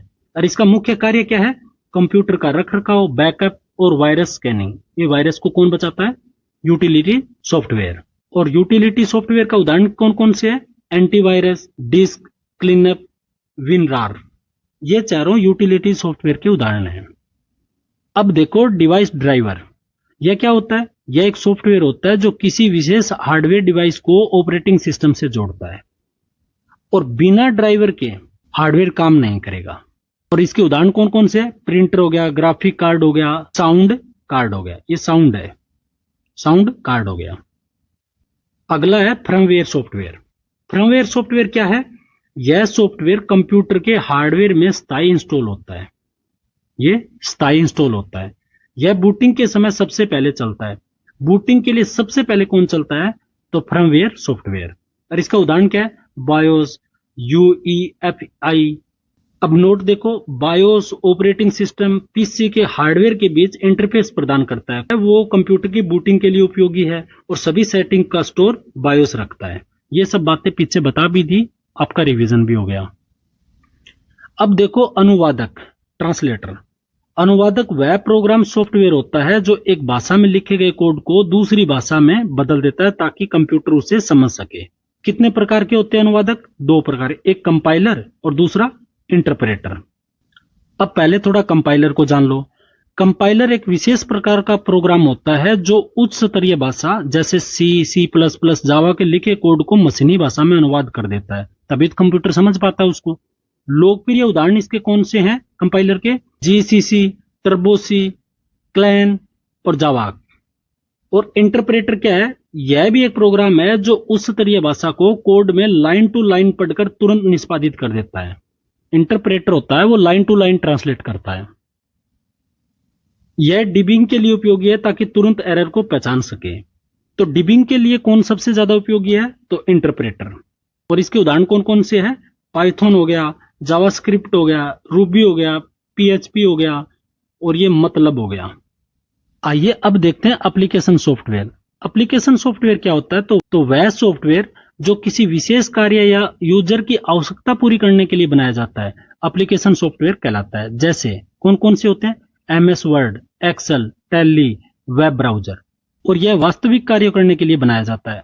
एप्लीकेशन सॉफ्टवेयर दो प्रकार के होते हैं, एक सामान्य उद्देश्य के लिए और दूसरा विशेष उद्देश्य के लिए। सामान्य उद्देश्य के लिए सॉफ्टवेयर क्या है? सामान्य उपयोग के लिए बनाए जाते हैं, जैसे एमएस वर्ड हो गया, एक्सेल हो गया, पावर पॉइंट हो गया, वेब ब्राउजर हो गया, वीएलसी हो गया, मीडिया प्लेयर हो गया। उद्देश्य वाले सॉफ्टवेयर के बारे में और जानते हैं। वर्ड प्रोसेसिंग सॉफ्टवेयर, इसकी सहायता से टेक्स्ट या डॉक्यूमेंट बनाए जाते हैं, जैसे MS Word, MS pad, word star. दूसरा पॉइंट है इलेक्ट्रॉनिक स्प्रेडशीट। ये क्या होता है? इसके द्वारा यूजर अपने डेटा को रो एंड कॉलम में व्यवस्थित कर सकता है, जैसे एमएस एक्सेल, लोटस 1 2 3। रो और कॉलम का मतलब क्या हो गया? ऐसे, इस टाइप से। नोट, रो और कॉलम के सामूहिक रूप को स्प्रेडशीट कहा जाता है। ये बात याद रखना, ये जो सारा मिला हुआ जो है ना, ये भाग मतलब ऐसे भी है और ऐसे भी है, इसको क्या बोलते हैं? इसको स्प्रेडशीट बोलते हैं। अगला है डीबीएमएस। ये क्या है? डेटाबेस मैनेजमेंट सिस्टम, इसकी फुल फॉर्म है। यह रिकॉर्ड रखने में सक्षम है। जैसे कौन कौन से होते हैं? इसके उदाहरण कौन कौन से हैं? एमएस एक्सेस, माई एसक्यूएल, डीबेस और 4 प्रो। और डीबीएमएस कितने प्रकार के होते हैं? तो 3 प्रकार के। कौन कौन से? नेटवर्क डेटाबेस, एसरिकल डेटाबेस और तीसरा रिलेशनल डेटाबेस। नोट में देखिए, टेबल के प्रत्येक कॉलम को फील्ड कहा जाता है। जो टेबल होती है उसके प्रत्येक कॉलम को क्या कहा जाता है? फील्ड। यह डेटा के विशिष्ट भाग के लिए रिजर्व होता है, जैसे ग्राहक संख्या, ग्राहक का नाम, शहर, फोन नंबर। इन सब के लिए किसका यूज किया जाता है? तो फील्ड का। अब डीबीएमएस का पूरा डिटेल देखिए। इसमें पहले हमने देखा एसक्यूएल, इसकी फुल फॉर्म देखिए, स्ट्रक्चर्ड क्यूरी लैंग्वेज है ये। इसके द्वारा डेटाबेस संचालित किया जाता है। इसे एएनएसआई भी कहते हैं, अमेरिकन नेशनल स्टैंडर्ड इंस्टीट्यूट। और एसक्यूएल है वो एक कंप्यूटर प्रोग्रामिंग लैंग्वेज है। ये इंपॉर्टेंट है इसमें। एसक्यूएल क्या है? कंप्यूटर प्रोग्रामिंग लैंग्वेज है। उसके बाद में आता है डीडीएल, इसकी फुल फॉर्म क्या है? Data definition language. इस कमांड से टेबल के इंस्ट्रक्शन में बदलाव किया जाता है, जैसे टेबल तैयार करना या डिलीट करना। ये सब के लिए किसका यूज होता है? तो डीडीएल का। उसके बाद में आता है डीएमएल। डीएमएल की फुल फॉर्म क्या है? Data manipulation language. इस कमांड से डेटाबेस में मॉडिफाई किया जा सकता है। किससे? डीएमएल से। उसके बाद में आता है डीक्यूएल, डेटा क्यूरी लैंग्वेज। इसका उपयोग डेटाबेस में से डेटा फेच करने के लिए उपयोग किया जाता है। अब एक एग्जाम में पूछा हुआ प्रश्न है, टेबल में एट्रीब्यूट की संख्या क्या कहलाती है? कार्डिनलिटी। क्या कहलाती है? कार्डिनलिटी। डीबीएमएस का उद्देश्य है रिलेशनल डेटाबेस में डेटा को स्टोर करना, मैनिपुलेशन करना और क्यूरी करना है। तो देखते देखते हम आगे अध्याय 4 में, जिसका नाम है एमएस ऑफिस। आपको सिलेबस में लिखा मिलेगा MS Word, MS Excel, MS PowerPoint. और इन तीनों का संयुक्त नाम क्या है? MS Office. तो सबसे पहले देखते हैं एमएस ऑफिस क्या है। एमएस ऑफिस में एमएस क्या है? Microsoft office. इसका नाम है माइक्रोसॉफ्ट। यह एक सॉफ्टवेयर सूट है जिसे माइक्रोसॉफ्ट कंपनी द्वारा विकसित किया गया। इसमें विभिन्न प्रकार के एप्लीकेशन होते हैं जो डॉक्यूमेंट बनाने, डेटा प्रबंधन, प्रेजेंटेशन, ईमेल भेजने, कार्यालय के अन्य कार्यों को सरल और प्रभावी बनाने के लिए उपयोग किया जाता है। किसका? एमएस ऑफिस का। अब एक वर्ड आता है वर्ड प्रोसेसर। वर्ड प्रोसेसर क्या है? वर्ड प्रोसेसर एक सॉफ्टवेयर प्रोग्राम है जो टाइप किए गए डॉक्यूमेंट को बनाने और स्टोर करने तथा प्रिंट करने में सक्षम है। उसके बाद आता है वर्ड प्रोसेसिंग। तो वर्ड प्रोसेसिंग एक वर्ड प्रोसेसर का यूज करके डॉक्यूमेंट बना सकता है, यानी डॉक्यूमेंट बनाने में काम लेते हैं या सक्षम है। अगला है वर्ड प्रोसेसिंग की विशेषता। अब जानते हैं वर्ड प्रोसेसिंग की विशेषता। तो इसमें सबसे पहले देखिए वर्ड रैप क्या है। जब वर्ड प्रोसेसर अपनी अगली लाइन में चला जाता है तो उसे वर्ड रैप कहते हैं। अगला है ग्रामर चेक। टूल ग्रामर का उपयोग करके या F7 दबाकर वर्तनी या व्याकरण की जांच कर सकते हैं, यानी जो करेक्शन या गलती हुई है उसको चेक कर सकते हैं। उसके बाद में आता है फॉर्मेटिंग। और फॉर्मेटिंग होता है वो 2 प्रकार का होता है। पहला होता है वर्ड फॉर्मेटिंग और दूसरा होता है पैराग्राफ फॉर्मेटिंग। और फॉर्मेटिंग क्या है, इससे पता चलता है हमारा पाठ कैसा है। फॉर्मेटिंग से हम पता कर सकते हैं हमारा पाठ या हमारा चैप्टर कैसा बना है। वर्ड फॉर्मेटिंग क्या काम आता है, तो फॉन्ट के लिए, आकार के लिए, फॉन्ट रंग के लिए, सुपरस्क्रिप्ट के लिए, सबस्क्रिप्ट के लिए। और पैराग्राफ फॉर्मेटिंग किस काम आता है, तो अलाइनमेंट के लिए, इंडेंटेशन के लिए। अब देखो एक आता है इसमें मार्जिन।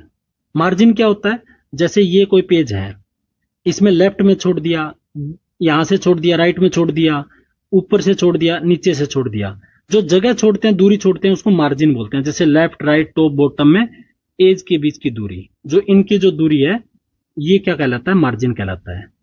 स्पेशल बाइंडिंग के लिए छोड़े गए विशेष स्थान को क्या कहा जाता है, तो गटर मार्जिन कहा जाता है। और गटर मार्जिन की दो पोजीशन हो सकती है, एक लेफ्ट और एक टॉप। अब आता है अलाइनमेंट।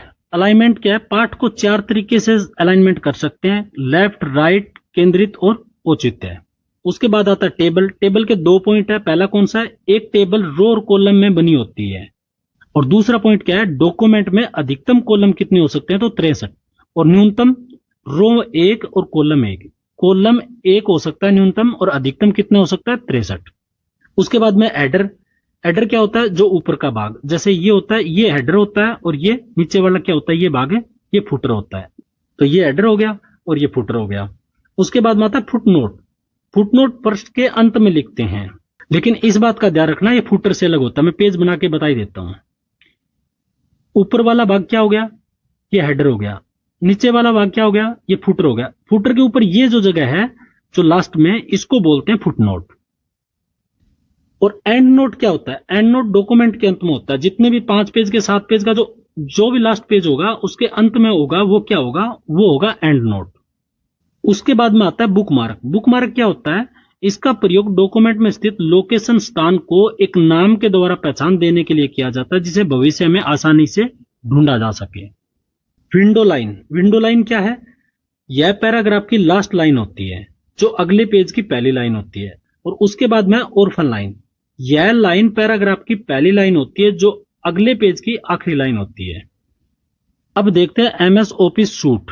इसके अंदर क्या क्या आता है, MS Word, MS Excel, MS PowerPoint, MS Access, MS Outlook और एमएस नोट। और हमें क्या पढ़ना है, हमारे सिलेबस में क्या दिया है 4th ग्रेड में, इसमें दिया है 3, एमएस वर्ड, एमएस एक्सेल और पावर पॉइंट।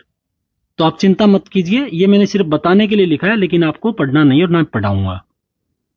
एमएस ऑफिस के वर्जन कौन कौन से है, Microsoft office window 1990, MS office 2016, MS office 2019। आइए अब एमएस ऑफिस का पहला भाग पढ़ते हैं, एमएस वर्ड। इसका पूरा नाम क्या है, माइक्रोसॉफ्ट वर्ड। वर्तमान में वर्ड प्रोसेसर के रूप में एमएस ऑफिस सबसे अधिक उपयोग में लाया जाता है, जिसमें डॉक्यूमेंट तैयार किया जाता है। तो सबसे ज्यादा यूज होने वाला कौन सा है, एमएस वर्ड।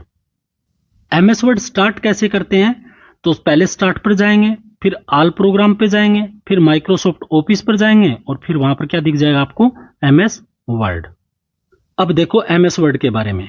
सबसे पहले आपको इसमें मिलेगा टाइटल बार। ये क्या होता है, यह बार विंडो के सबसे ऊपर होता है तथा यह एक्टिव डॉक्यूमेंट को दर्शाता है। टाइटल बार पर क्या दिखाएगा, एक्टिव डॉक्यूमेंट। और इसका दूसरा है मेनू बार। यह टाइटल बार के नीचे वाला बार होता है। मेनू बार कहां मिलेगा, टाइटल बार के नीचे। और इसमें कई विकल्प मिलते हैं, यानी कई ऑप्शन मिलते हैं। अगला है standard tool bar. Standard tool bar में क्या मिलेगा, इनका प्रयोग अनेक रूप से किया जाता है। फॉर्मेट पेंटर भी इसी बार से प्राप्त होता है, जिसके द्वारा किसी भी टेक्स्ट पर की गई फॉर्मेटिंग को अन्य किसी टेक्स्ट पर लागू किया जा सकता है। उसके बाद आता है वर्टिकल कलर बार। इसका क्या है, इसके प्रयोग से डॉक्यूमेंट को टॉप और बॉटम की मार्जिन को सेट किया जाता है।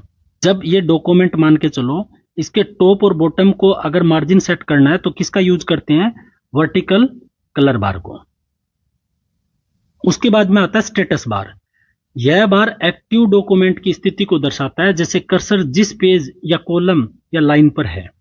उसके बाद में वर्किंग स्पेस। वर्किंग स्पेस क्या है, विंडो में वे स्थान जिस पर टेक्स्ट आदि टाइप किया जाता है, उसको क्या बोलते हैं, वर्किंग स्पेस।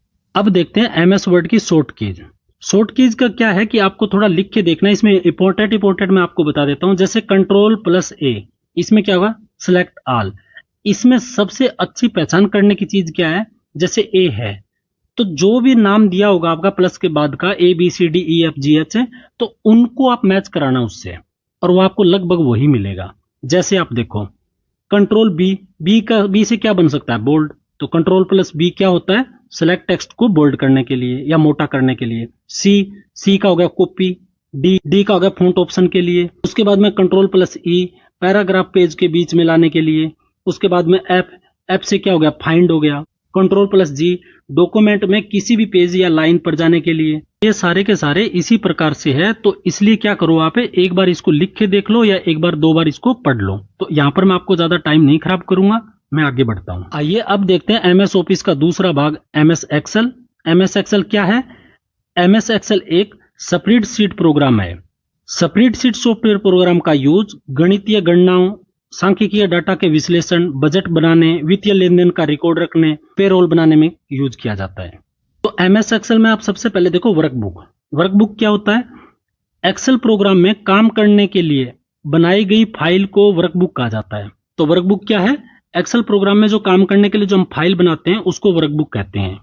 वर्कबुक है वो वर्कशीट का ही संग्रह है, यानी उसका ही कलेक्शन है। प्रत्येक वर्कबुक में बाय यानी अपने आप ऑटोमेटिकली 3 वर्कशीट होती है। इन्हें आप इच्छा अनुसार घटा और बढ़ा सकते हो, लेकिन बाय डिफॉल्ट कितनी मिलती है? 3 वर्कशीट। वर्कशीट एक स्प्रेडशीट है जो एक्सेल प्रोग्राम का वर्क एरिया है। वर्कशीट को रो और कॉलम में विभाजित किया जाता है, यानी बांटा जाता है। रो और कॉलम का इंटरसेक्शन के मिलान बिंदु को सेल कहा जाता है। जैसे आप ये हो गया, यहां से जो ये दिख रहा है आपको, यहां से काट रहा है, तो ये क्या है? ये सेल है। तो वर्कशीट क्या है? वर्कशीट सेल का संग्रह है। और वर्कशीट में कुल कितनी रो है, कितनी कॉलम है, इसको आप ध्यान से सुने और ध्यान से समझे। इसमें रो होती है 10,48,576। रो कितनी होती है? एक बार फिर रिपीट कर रहा हूं, 10,48,576 एज इट इज लिखा हुआ पेपर में मिल सकता है। और कॉलम कितना होता है? 16,384। तो वर्कशीट में कुल रो कितनी होती है? 10,48,576 और कॉलम कितना? 16,384। वर्कशीट में रो को संख्या 1 से लेकर 10,48,576 तक दर्शाया जाता है तथा कॉलम को ABC ऐसे करके Z तक, और अगले कॉलम में ABAC इस हिसाब से ही आगे बढ़ता जाता है। वर्कशीट में ऊपर से नीचे को क्या बोलते हैं? जैसे इसको क्या बोलते हैं? वर्टिकल। इसको तो कहा जाता है कॉलम। ये क्या हो गया? ये हो गया कॉलम। और बाएं से दाएं यानी हॉरिजॉन्टल को रो कहा जाता है। तो ये जो खड़ी लाइन होती है ये है कॉलम, और ये जो टेढ़ी पड़ी लाइन है ये क्या है? ये है रो। एक्सेल के किसी एक सेल में अधिकतम 32,767 कैरेक्टर प्रदर्शित किया जा सकता है। कितने कैरेक्टर? 32,767। तो यहां से 3 डेटा ऐसे हैं जो आपको याद रखना है। वर्कशीट में कुल रो कितना होता है? तो 10,48,576 और कॉलम कितना होता है? 16,384। और किसी भी एक सेल में अधिकतम कैरेक्टर कितना होगा? 32,767। अब देखो एमएस एक्सेल में और क्या क्या है। ये आ गई सेल। सेल क्या होती है? वर्कशीट में एक रो व एक कॉलम के प्रतिच्छेदन वाली जगह होती है। जो आपको बताया था ना, यहां जहां काटता है ये क्या हो गई? ये होती है सेल। आगे आपको दिख रहे हैं ये 2025 में आए हुए प्रश्न हैं, परीक्षाओं में आए हुए प्रश्न है। तो क्या प्रश्न है? एक्सेल विंडो के बॉटम में दिखता है, क्या दिखता है? Sheet tab. एक्सेल प्रोग्राम में फार्मूला प्रारंभ होता है कहां से? चिन्ह से। एक्सेल के किसी सेल में फार्मूला का परिणाम क्या कहलाता है? तो डिस्प्ले वैल्यू। डिस्प्ले वैल्यू क्या है? एक्सेल के सेल में फार्मूला का परिणाम है। वर्कशीट का बेसिक यूनिट जिसमें आप एक्सेल में डाटा एंटर करते हैं उसे क्या कहते हैं? तो उसको सेल कहते हैं। वह प्रोग्राम जो पैसे की लेन देन का ट्रैक रखने तथा बजट बनाने के लिए कैलकुलेटर की तरह यूज करता है। किसको? स्प्रेडशीट को। एक्सेल चार्ट के प्रत्येक वेरिएबल के लिए एक वैल्यू रिप्रेजेंट करता है। कौन? फंक्शन। अगला पॉइंट है माइक्रोसॉफ्ट एक्सेल फाइलों का डिफॉल्ट व्यू क्या होता है? डिफॉल्ट व्यू क्या होता है? नॉर्मल व्यू होता है। अगला पॉइंट है खुली हुई 2 या 2 से अधिक फाइलों में एक फाइल से दूसरी फाइल तक जा सकते हैं। किसके द्वारा? कंट्रोल प्लस टैब से। अगला पॉइंट है आंशिक रूप से पूरी की गई वर्कशीट को क्या कहते हैं? मतलब कंप्लीट नहीं, आंशिक रूप से है, जिसमें फार्मूला और फॉर्मेटिंग तो होती है लेकिन डाटा नहीं होता, यानी डेटा नहीं होता। तो उसको क्या बोलते हैं? टेम्पलेट। टेम्पलेट। और टेम्पलेट क्या होता है? टेम्पलेट एक फाइल है जो एक नए डॉक्यूमेंट के लिए रूप में काम करता है, यानी कार्य करता है। एक्सेल में टेम्पलेट प्री रिकॉर्डेड और इनबिल्ट फार्मूला है जो जटिल गणनाओं के लिए शॉर्टकट देता है यानी प्रदान करता है। एक्सेल में कर्सर को सेल पॉइंटर कहा जाता है। एक्सेल में कर्सर को क्या कहा जाता है? जो एक एरो से चलता है उसको आप जानते होंगे कर्सर कहा जाता है। इसको क्या कहा जाता है एक्सेल में? Cell pointer. किसी सेल में लाल त्रिकोण का अर्थ सेल में कमेंट या मैसेज है। अगर आपको लाल त्रिकोण दिखाई दे उसका मतलब क्या है कि सेल में या तो कमेंट है या मैसेज है। एक्सेल फाइल का डिफॉल्ट एक्सटेंशन क्या है? एक्सएल, एक्सएलएस, एक्स है। अब हम देखते हैं एमएस एक्सेल की शॉर्ट कीज। F1 हेल्प वाली विंडो को खोलने के लिए, F2 सिलेक्ट सेल को एडिट करने के लिए, F5 किसी विशेष सेल पर जाने के लिए, F7 स्पेलिंग चेक के लिए। F7 को आप बहुत अच्छे से देख लेना, ये बार बार पूछा जा रहा है।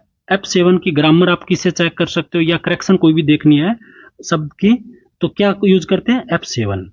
F9 सभी सीट्स के सभी सेल को अपडेट करने के लिए। Ctrl+A पूरी स्प्रेडशीट को सिलेक्ट करने के लिए ए क्यों? क्योंकि आल हो गया ना। और N नई वर्कबुक ओपन करने के लिए, N का क्या हो गया? न्यू। आपको मैंने बताया वैसे ही करना। O सेव की गई फाइल को ओपन करने के लिए O आ गया। S फाइल को सेव करने के लिए जब सेव लिखते हैं। उसके बाद P डॉक्यूमेंट को प्रिंट करने के लिए। तो ये सारी ऐसे ही चलेंगी। आइए अब देखते हैं MS ऑफिस का तीसरा भाग, MS पावर पॉइंट। यह एक प्रेजेंटेशन प्रोग्राम है जो सूचनाओं को स्लाइड फॉर्मेट में कार्य करता है। इसे संक्षिप्त में पीपीटी बोलते हैं, यानी इसको शॉर्ट में क्या बोलते हैं? पीपीटी। और पीपीटी की फुल फॉर्म क्या है? Power point presentation. Power point को माइक्रोसॉफ्ट ने डेवलप किया है। स्लाइड एडिट करने, जोड़ने, घटाने, पिक्चर जोड़ने, एनिमेशन जोड़ना, घटाना आदि के लिए पावर पॉइंट का यूज करते हैं। ये जो सब काम में होता है वो पावर पॉइंट में होता है। इसकी सबसे महत्वपूर्ण लाइन है जूम लेवल। पीपीटी की जो जूम लेवल होता है वो बाय डिफॉल्ट 100% होता है और कम से कम सिर्फ इसको 10% पर कर सकते हैं और अधिकतम कितना? 400% पर। तो इस बात पर आप ध्यान दें कि पीपीटी का जो बाय डिफॉल्ट लेवल होता है वो होता है 100% और इसको कम से कम 10% पर कर सकते हैं और अधिक से अधिक 400% पर। इसका नेक्स्ट पॉइंट है पावर पॉइंट को ओपन करने के लिए P+1 का यूज करते हैं। क्या? P1। P1 किसके लिए यूज होता है? पावर पॉइंट को ओपन करने के लिए। पावर पॉइंट को मूल रूप से एप्पल मैकिन्टोश ने बनाया था। इसमें क्या याद रखना है? एक तो जूम लेवल याद रखना है, दूसरा पावर पॉइंट को जो ओपन करने के लिए शॉर्ट की कौन सा यूज करते हैं? तो P1। ये दो चीजें हैं वो ज्यादा याद रखना। उसके बाद में आता है MS एक्सेस, उसके बाद में आता है MS आउटलुक और उसके बाद में MS OneNote। ये आपके सिलेबस में नहीं है तो आपको पढ़ने की जरूरत नहीं है। अब ये जो शॉर्ट की आपको दिख रही है ये पावर पॉइंट की है। Ctrl+N न्यू का, Ctrl+O ओपन के लिए, S का सेव के लिए, P का प्रिंट के लिए, F का फाइंड के लिए, H का रिप्लेस के लिए, W का प्रेजेंटेशन फाइल को क्लोज करने के लिए, एंड का कर्सर को टेक्स्ट के अंत में ले जाने के लिए, होम का कर्सर को टेक्स्ट में शुरू में लाने के लिए, M का न्यू स्लाइड जोड़ने के लिए, Ctrl+1 सिंगल लाइन स्पेस देने के लिए, Ctrl+2 डबल लाइन स्पेस देने के लिए, Ctrl+del, डेल शब्द आपको दिख गया तो आपको पता है डिलीट का होगा। Shift+Insert ये पेस्ट करने के लिए होता है। Ctrl+W डॉक्यूमेंट बंद करने के लिए। अब यहां से जो 1 2 दे रहे हैं ना उसको थोड़ा ठीक देखना है क्योंकि यहां से ज्यादा पूछते हैं। F1 क्या है? हेल्प के लिए। F2 फाइल या फोल्डर को रीनेम करने के लिए। F2 क्या काम आता है? फोल्डर को या फाइल को रीनेम करने के लिए। F3 फाइंड करने के लिए। F4 पिछले कार्यों को रिपीट करने के लिए और ये ज्यादातर कहां यूज होता है? MS वर्ड में। F5 सिस्टम को रिफ्रेश करने के लिए। F6 विंडो को ओपन फोल्डर के कंटेंट को देखने के लिए। F7 स्पेलिंग चेक या ग्रामर चेक जो भी है ये इसको बहुत अच्छे से देखो। F8 9 10 11 12 ये हैं 12, इनको तो आप देख लेना। तो जवानों हमारे 4 अध्याय कंप्लीट हो गए। 5वां अध्याय आ गया इंटरनेट। नेटवर्कों का नेटवर्क क्या कहलाता है? इंटरनेट कहलाता है। इंटरनेट का पूरा नाम क्या है? Interconnected network. और इंटरनेट का पिता किसे बोलते हैं? तो विंटन सेर्फ। विंटन सेर्फ को क्या कहा जाता है? तो इंटरनेट का पिता कहा जाता है। भारत में इंटरनेट कब आया? 14 अगस्त 1995। इसकी शुरुआत किसने की? VSNL। BSNL नहीं, V। इसका पूरा नाम क्या है? विदेश संचार निगम लिमिटेड। आपको इसमें क्या याद रखना है? इसमें 1995 याद रखना है, सिर्फ एक। इस डेट को आप याद मत रखो चाहे। भारत में इंटरनेट कब आया? 1995। और कौन लेके आया? बीएसएनएल। बीएसएनएल की फुल फॉर्म क्या है? विदेश संचार निगम लिमिटेड। अब देखो इंटरनेट में प्रयोग होने वाले प्रोटोकॉल तो कौन कौन से? TCP, IP, WWW, web page, website, web browser, search engine, URL, domain name. अब ये सब के सब क्या है? ये इंटरनेट में प्रयोग होने वाले प्रोटोकॉल हैं। तो सबसे पहले हम देखते हैं टीसीपी। पहले तो इसका पूरा नाम जानिए, ट्रांसमिशन कंट्रोल प्रोटोकॉल। ये टीसीपी की फुल फॉर्म है और ये क्या काम करता है? तो डेटा को छोटा छोटा पैकेट बना के भेजता है। तो ये होगी अपनी टीसीपी। उसके बाद आएगा आईपी। पूरा नाम क्या है? Internet protocol. और ये क्या काम करता है? यह इंटरनेट प्रोटोकॉल डिवाइसों को कम्युनिकेशन के लिए अलाउ करता है, कम्युनिकेट करने के लिए अलाउ करता है। अगला है www। ये WWE नहीं है, www।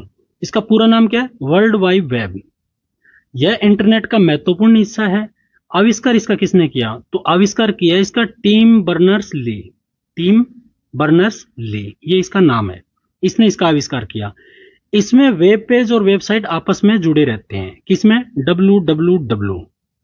अगला है वेब पेज। इसे HTML, DHTML, XML, जावास्क्रिप्ट आदि प्रोग्रामिंग भाषा को बनाने के लिए यूज में किया जाता है। अगला पॉइंट है यह किसी भी वेबसाइट का हिस्सा होता है। अगला पॉइंट है एक वेब पेज से दूसरे वेब पेज को हाइपरलिंक के द्वारा जोड़ा जाता है। तो ये प्रश्न यहां से बन सकता है कि वेब पेज को एक से दूसरे से किसके द्वारा जोड़ते हैं? तो हाइपरलिंक से। और वेब पेज के प्रकार कितने होते हैं? तो दो, एक स्टैटिक है और दूसरा डायनेमिक। स्टैटिक क्या होता है? यह स्थायी जानकारी वाला साइट है। और डायनेमिक क्या है? ये इसकी जानकारी बदलती रहती है। अब अगला वेबसाइट देखिए। वेबसाइट वेब पेजों का संग्रह होता है। यह डोमेन नाम के अंतर्गत इंटरनेट पर उपलब्ध रहती है। प्रत्येक वेबसाइट का मुख्य पृष्ठ होम पेज कहलाता है। कोई भी वेबसाइट होगा उसका जो पहला पेज होगा वो क्या कहलाएगा? वो होम पेज कहलाएगा। अब देखते हैं वेब ब्राउजर। वेब ब्राउजर क्या है? वेब भारी मात्रा में सूचनाओं का संग्रह है। किसी भी वेबसाइट पर जाने के लिए हमें वेब ब्राउजर नामक सॉफ्टवेयर की आवश्यकता पड़ती है। विश्व का पहला वेब ब्राउजर नेक्सस है, जो वास्तव में वर्ल्ड वाइड वेब ब्राउजर का बाद का नाम है। यानी जो पहला वेब ब्राउजर नेक्सस है, इसका सबसे पहले ओरिजिनल में नाम क्या था? तो इसका www था, यानी वर्ल्ड वाइड वेब। उसको बाद में नेक्सस नाम दिया गया। और ये क्या है? ये विश्व का पहला वेब ब्राउजर है। भारत का पहला वेब ब्राउजर कौन सा है? एपिक। तो मुख्य वेब ब्राउजर कौन कौन से हैं? इंटरनेट एक्सप्लोरर हो गया, नेटस्केप हो गया, नेविगेटर हो गया, मोजिला फायरफॉक्स हो गया, ओपेरा हो गया, सफारी हो गया, MSIE हो गया, माइक्रोसॉफ्ट एज हो गया। ये क्या है? ये मुख्य वेब ब्राउजर के नाम है। अगला है सर्च इंजन। सर्च इंजन क्या होता है? सर्च इंजन एक ऐसा प्रोग्राम है जो इंटरनेट पर उपलब्ध सूचनाओं को खोजने में मदद करता है। जैसे आपको कुछ भी खोजना हो, कोई भी चीज इंफॉर्मेशन लेना हो, तो आप क्या करते हैं? आप गूगल पे या याहू पे कहीं पे जाके आप सर्च करते हैं। वो क्या होता है? वो सर्च इंजन होता है। तो इसके उदाहरण कौन कौन से हैं? जैसे गूगल हो गया, बिंग हो गया, याहू, ask.com, ये बाइंडू, नेटस्केप, खोज, ये सब क्या है? ये सब के सब सर्च इंजन है। अगला है यूआरएल। आपने नाम भी बहुत सुना होगा, लेकिन होता क्या है आप इसको जानिए। यूनिफॉर्म रिसोर्स लोकेटर इसकी फुल फॉर्म है। प्रत्येक वेब पेज से जुड़ा एक विशिष्ट पता होता है। इस पते को यूआरएल के रूप में हम जानते हैं। यूआरएल है वो हमेशा किससे? HTTP से इन दोनों के रूप में शुरू होता है। उसके बाद में उसके आगे का नाम होता है। इसमें जो डबल स्लैश होता है, इसके बाद टेक्स्ट सर्वर का नाम आता है। डबल स्लैश के बाद क्या आता है? टेक्स्ट सर्वर का नाम। जैसे इसमें देखो आप HTTP www.aadharrevision.com है ना, तो ये क्या हो गया? ये पूरा एड्रेस हो गया। अब देखो डोमेन नाम क्या होता है? डोमेन नाम बोल दो या होस्ट नाम बोल दो, एक ही बात है। डोमेन एक नाम है जो इंटरनेट पर किसी भी वेबसाइट या ब्लॉग की पहचान करता है। एक डोमेन का नाम अक्सर संख्या विशेष वर्ण के संयोजन से हो सकता है, जैसे .com। डोमेन नाम को डॉट के द्वारा विभाजित करते हैं। जैसे डॉट लगाते हैं .in। .in क्या है? ये देश के नाम से, जैसे भारत के लिए। .gov सरकारी एजेंसियों के लिए। .edu ये एजुकेशन के लिए होता है। org ये गैर लाभकारी संगठनों के लिए। इस टाइप से, मतलब आप समझ रहे हो ना कि ये जो आपके इसके बाद में दिखाई देता है वो उस चीज को रिप्रेजेंट करता है। अब ये 7-8 पॉइंट है, इनको देखिए। HTTP, पहले तो इसका फुल फॉर्म जानिए, हाइपर टेक्स्ट ट्रांसफर प्रोटोकॉल। तो HTTP का उपयोग इंटरनेट पर हाइपर टेक्स्ट को ट्रांसफर करने के लिए किया जाता है। FTP फाइल ट्रांसफर प्रोटोकॉल, इसका नेम बाइनरी व टेक्स्ट फाइलों को ट्रांसफर करने के लिए किया जाता है। अब उसके बाद आता टेलनेट। टेलनेट का पूरा नाम क्या है? Telephone network.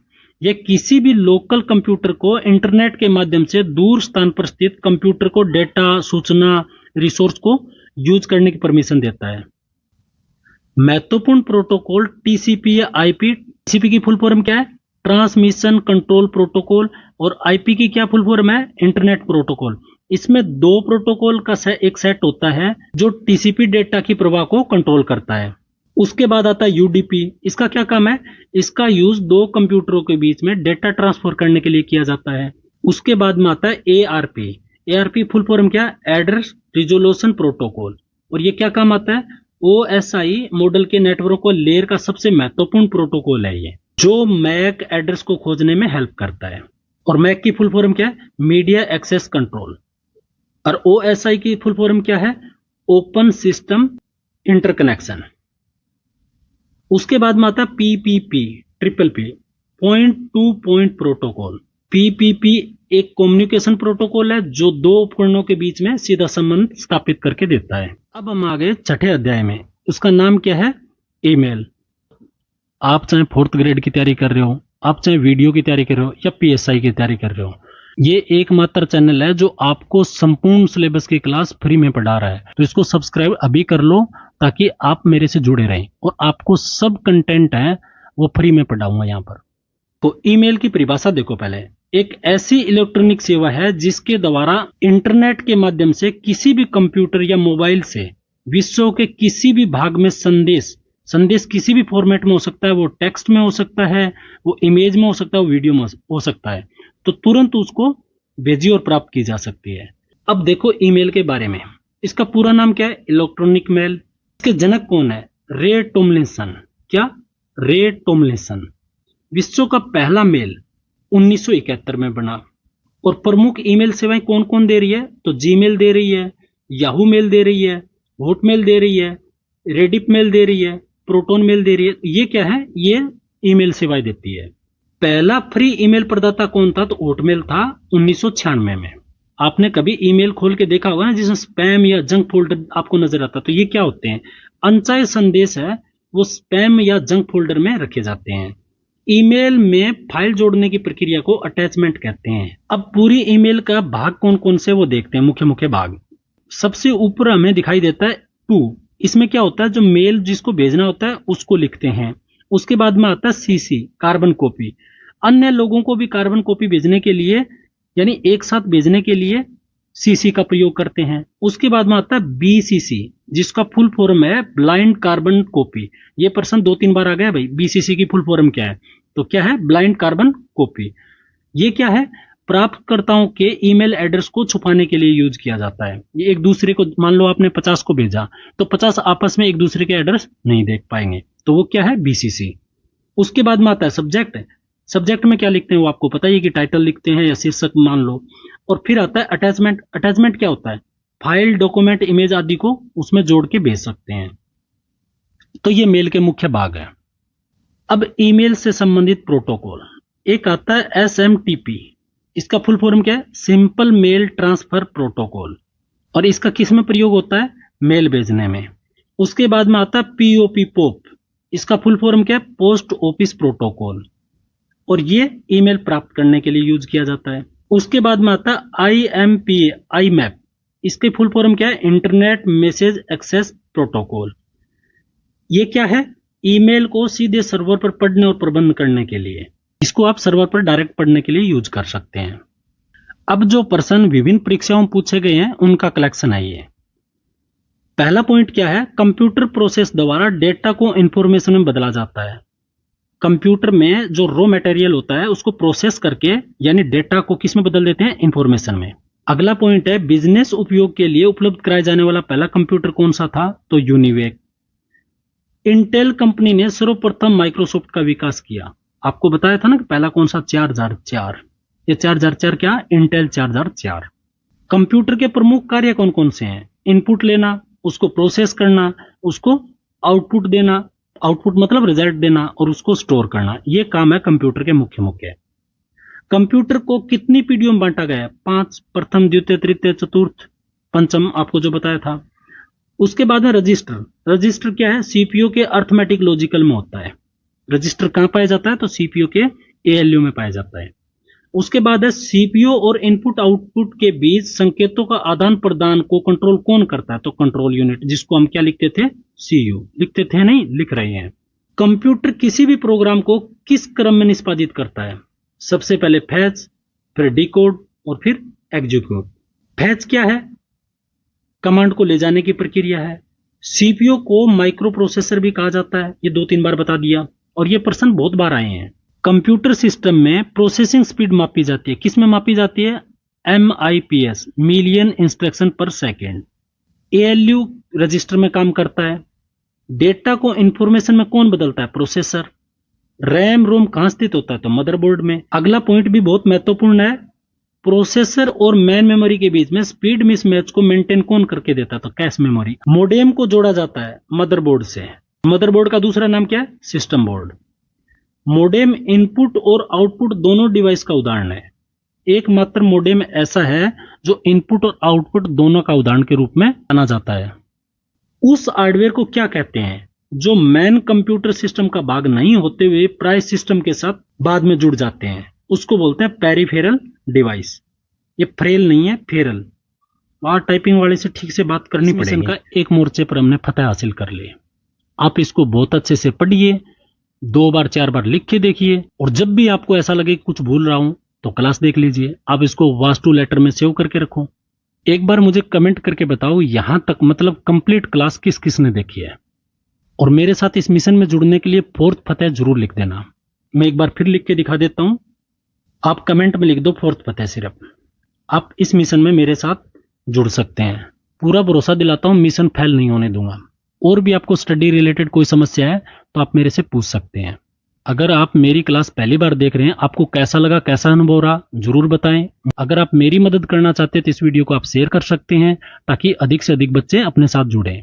तो फिर मिलते हैं एक अगली बेहतरीन क्लास के साथ। तब तक के लिए जय हिंद, जय भारत।